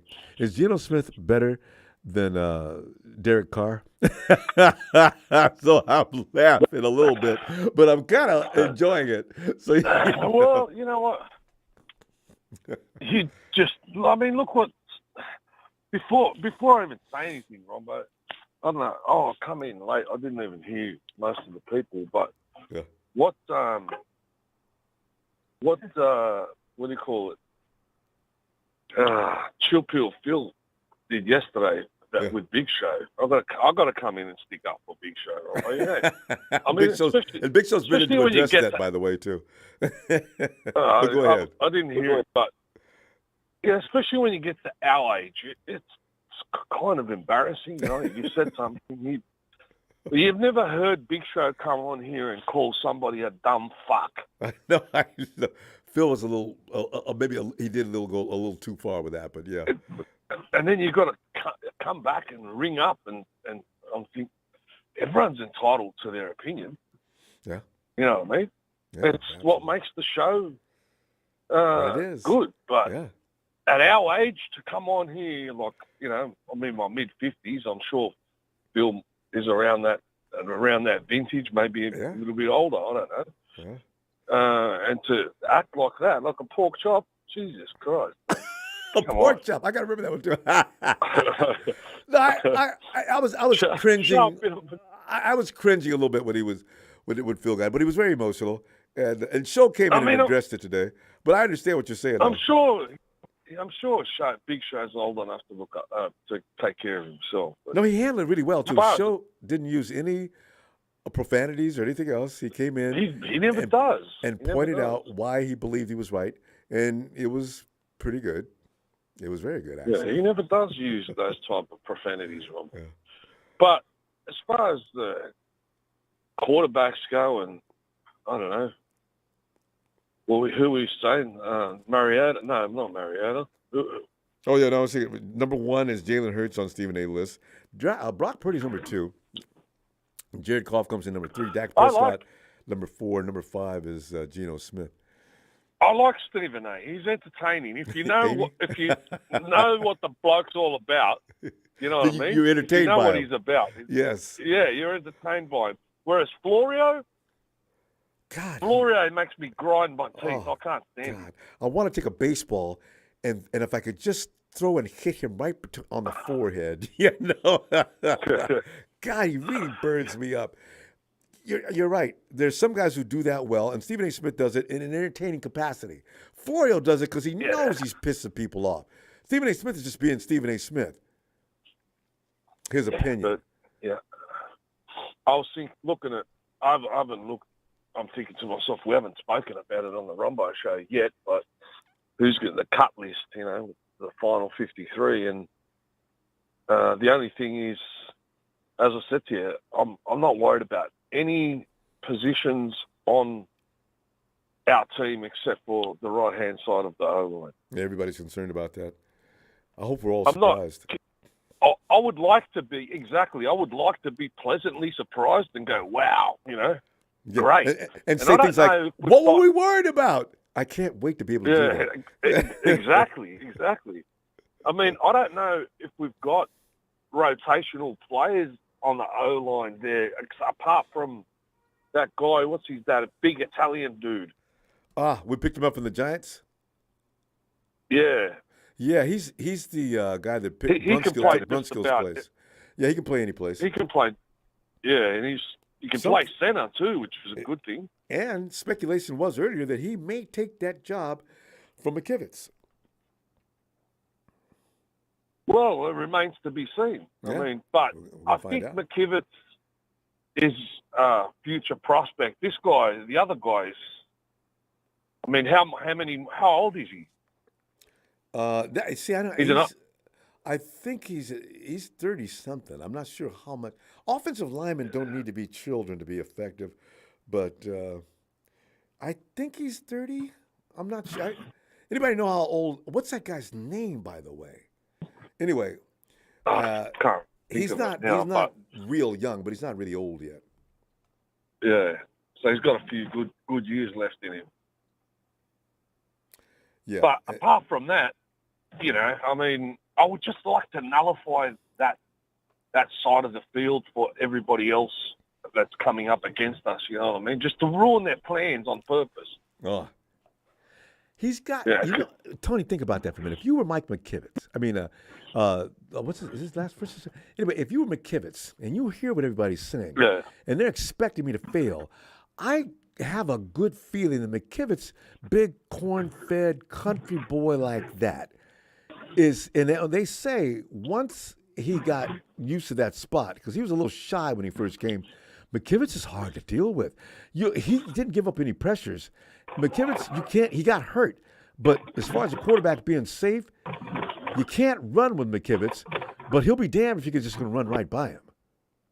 Yeah. I mean, when I found out that he likes hunting and fishing and he's a country boy, I'm starting to like him a bit more now.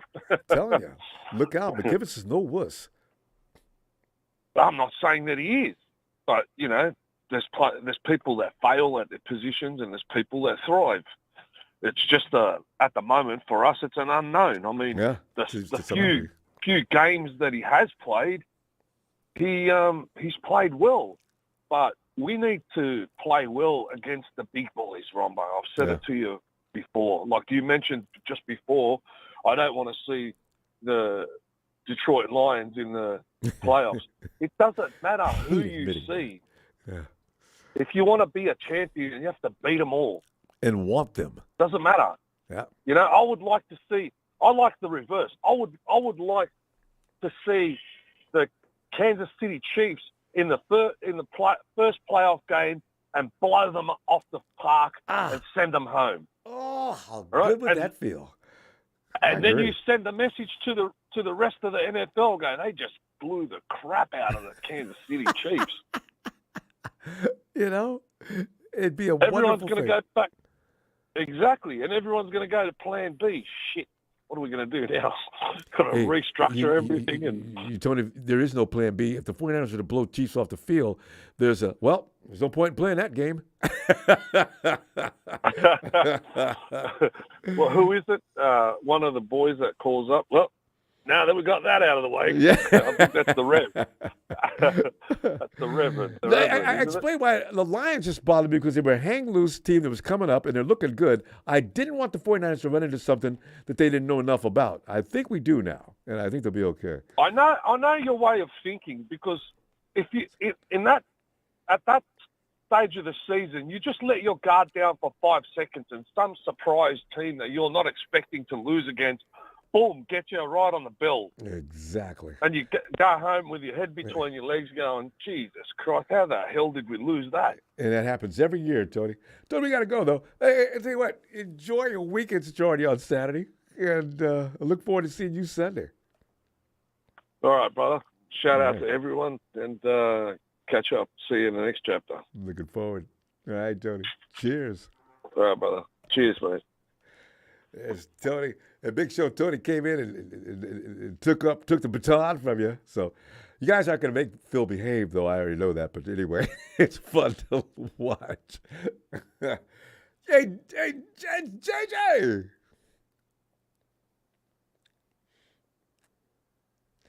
Hello? Robbie, you do that too good. JJ, you know, there's been many things you can pick from tonight since you've been observing all the madness that's went on here, including with your favorite guy in mind, Big Show, who set the table for tonight's fiascos. And did he come in at the beginning of the show? I didn't even hear it. Right at the beginning, Show came in and very eloquently addressed the things that Phil said. I'd forgotten about what Phil said about Big Show the other day. And Show came in and very quietly, I'd like to say this. We did not look like we were kind of contenders, and we were not a playoff team if we made any judgments from game one when we got beaten by the Chicago Cubs. I mean, Chicago Bears Cubs. The Bears. So, you know, okay. If I'm the judge, if I'm sitting in court and I'm the judge, I'm taking that as a winning point. So, you know, if Show, but Show was a little too early. You don't need to make that judgment from week one. We do this every week, every year, JJ. We come in looking like wimps, and the 49ers become a money club. They don't feel like playing in week 1, 2, and 3. I hope they don't do that this year, but they'll come from behind and snatch the league from the ass. Please don't do that this year, 49ers, but still, you know they're going to be in it. Yeah. I was talking to him a couple of days, and he's been kind of pissed off about that. Yeah. But I got to throw out one thing. Even though I know he's backing up Kirk Cousins, I think Brian Hoyer has a Pro Bowl too. So that doesn't mean it doesn't mean shit. Is that true? I think so. I Googled it, and I think it said it was there. I literally Googled it like maybe 20 minutes ago. I was like, no friggin' way. You cannot go by. Look who he's playing with. I mean, he had a team. Good team around you. That'll happen. So, like Like what? No, I was gonna say like Jalen pointed out. I mean, Kirk's got weapons up the. I mean, my God, he's got one of the better running backs in the league. He's got Jefferson out there. He's got Thielen. He's got another receiver too. He's got a tight end. I mean, come on. How do you make it? I mean, wow.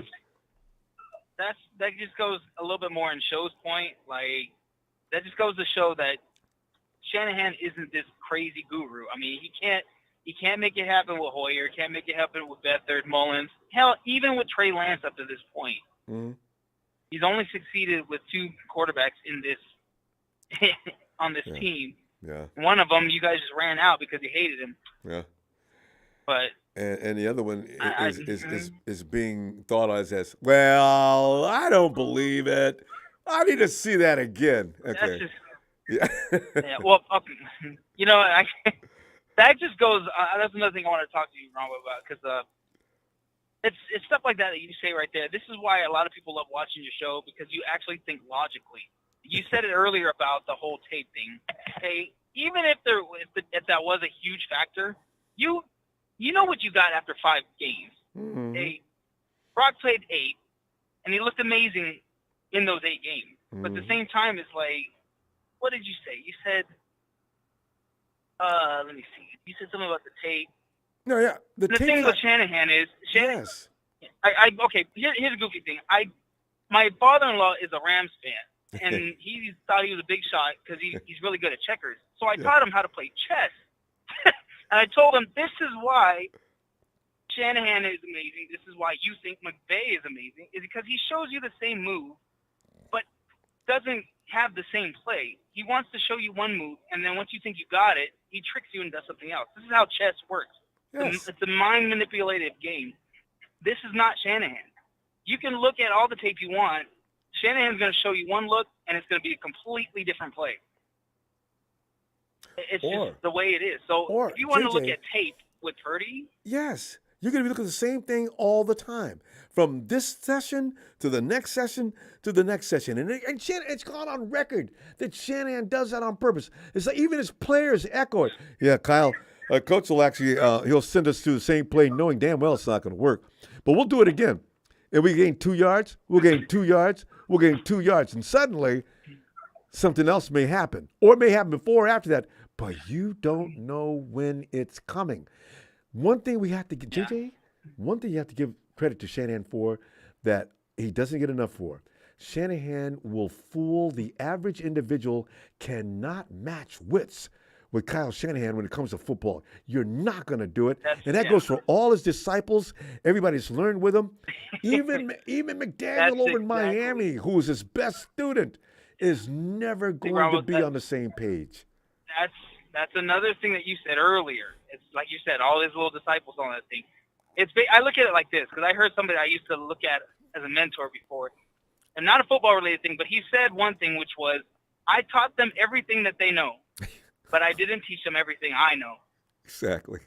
I'm saying, so it's the same thing with Shanahan. I'm like, so even though out of all of them, McVay's the only one with the championship, and there's always going to be an asterisk there for me, since stupid-ass Crosby Tart got the damn ball. I'm glad you brought McVay up, He's the only one that don't. because Sean wishes he could be. He finally got by the 49ers that time, because the 49ers came in from the wild card spot and went through too much and were too hurt. If McVay would have got the 49ers would have had McVay and the Rams in the first round, there wouldn't have been any celebrations in L.A. That is guaranteed, because Trent wasn't hurt yet. You know, that's what pisses me off so much. Rams run around talking. Well, Trent said he hurt the team even. God. Didn't he? Trent Williams, he said he was like, man, I was hurt enough where I actually hurt the team. He knew. Being out there on the field. He knew. And then Jimmy with a busted shoulder and a busted finger. Bad hand, yeah. And I'm never gonna let Jaquaski Tart down for that play. Like you're right, because always bringing the 49ers nearly beat him anyway. If Tart makes that play, you swing momentum. And we don't know how far back Tart would have ran with that ball. Tart was the fastest guy on the team, from what I understand. I mean, I found that out a couple of years ago. But Tart may have ran that ball all the way back in the field goal range, at least. Yeah, we were already up by 3 at that point. You If know? you remember, that was that. I don't want to relive it, but there was that play, and then the very next play, Jimmy Ward over here, he wanted payback on OBJ. Wrong that got him timing, in another Jimmy. 15. God, you could have got But it. anyway, every time. before I run out of time, I wanted to speak on another thing, because I don't know, Mr. Poppin' Viagra Chill Pill Phil over here talking about our D-line. I don't get it. It was like, I said it a month ago, Ronbo, where I was extremely excited about this D-line. Same here. You have no faith in Drake Jackson or what? I mean, I love the Cleveland Farrell pick. I like the Drake Jackson pick. I mean, I'm still happy that we have depth like crazy at this D-line. I mean, I'm not worried at all of this D-line. The only one really is the quarterback position. I'm waiting for Brock to come back. And to see what that's going to be. And JJ, by the way, Chris Kasurek, when you have Chris Kasurek, you need to stop worrying about the defensive line. That is, Chris Kasurek can take whatever he has and step their game up at least 2 levels. That's why Drake Jackson's going to be a monster this year, and everybody else that we brought in, you know. Maybe Beal doesn't make the team because, like we pointed out earlier, 9 guys are not going to make this team. Or not 9 guys, but I don't know if they're going to be. We had 9 draft picks. There's going to be some guys that are going to have to be cut. I don't know but the 49ers, JJ, when's the last time the 49ers cut a draft pick? They usually wait a year. I don't remember. I don't. That show's department. You I'm know? not crazy about the Big draft. Hey, but honestly, everyone ask him that next time. Robert, have you looked at this stuff? Have you ever seen something where it's pick your poison 3 to 4 different times, or 3 to 4 different ways? I'm like, this is you got Javon Hargrave and Nick Bosa. Oh. And then people forget about Eric Armstead. And they're gonna remember him. Forget about Javon Kinlaw. Oh. Oh, there, Robert. Oh. You know, and we got some guys we got to get more familiar with. That kid that we redshirted last year, understand his big body can move at a very high speed. I see you mean. You know, I can't wait to see. The 49ers aren't concerned about that defensive front. And you can bet if our GM is not still bringing people in, they're ready. Because he'd be still bringing people in. Everybody's going to eat. I can't believe JJ, you on the road? Oh, man. Of course. Listen, you be careful out there, buddy. I'll see you Sunday, okay? All right, I just want to say a few more things. Joy Taylor is probably the sexiest man alive because I think that is a man, to be honest. I want to give a big old happy 49th birthday to you, Ronbo. Thanks. So, just somewhere around that age. Tell my side chick that please, I'm going to get back to her when you see her because I know you and her are talking. I don't know who that is, Robert. Hey, JJ, man, always love to hear from you. I will see you Sunday, okay? All right, bud. Shout out to the Rev. That was awesome. Get me rolling. That was so well done. All right, buddy. Have a good night. You too. What a fun show tonight. I love you guys. So anyway, hey, thanks for the contributions, fam. Please, and don't forget to hit that like and subscribe. We do this all the time. We're not playing. We're serious. Serious. I love that word. See you Sunday. Let's do it again. Nana!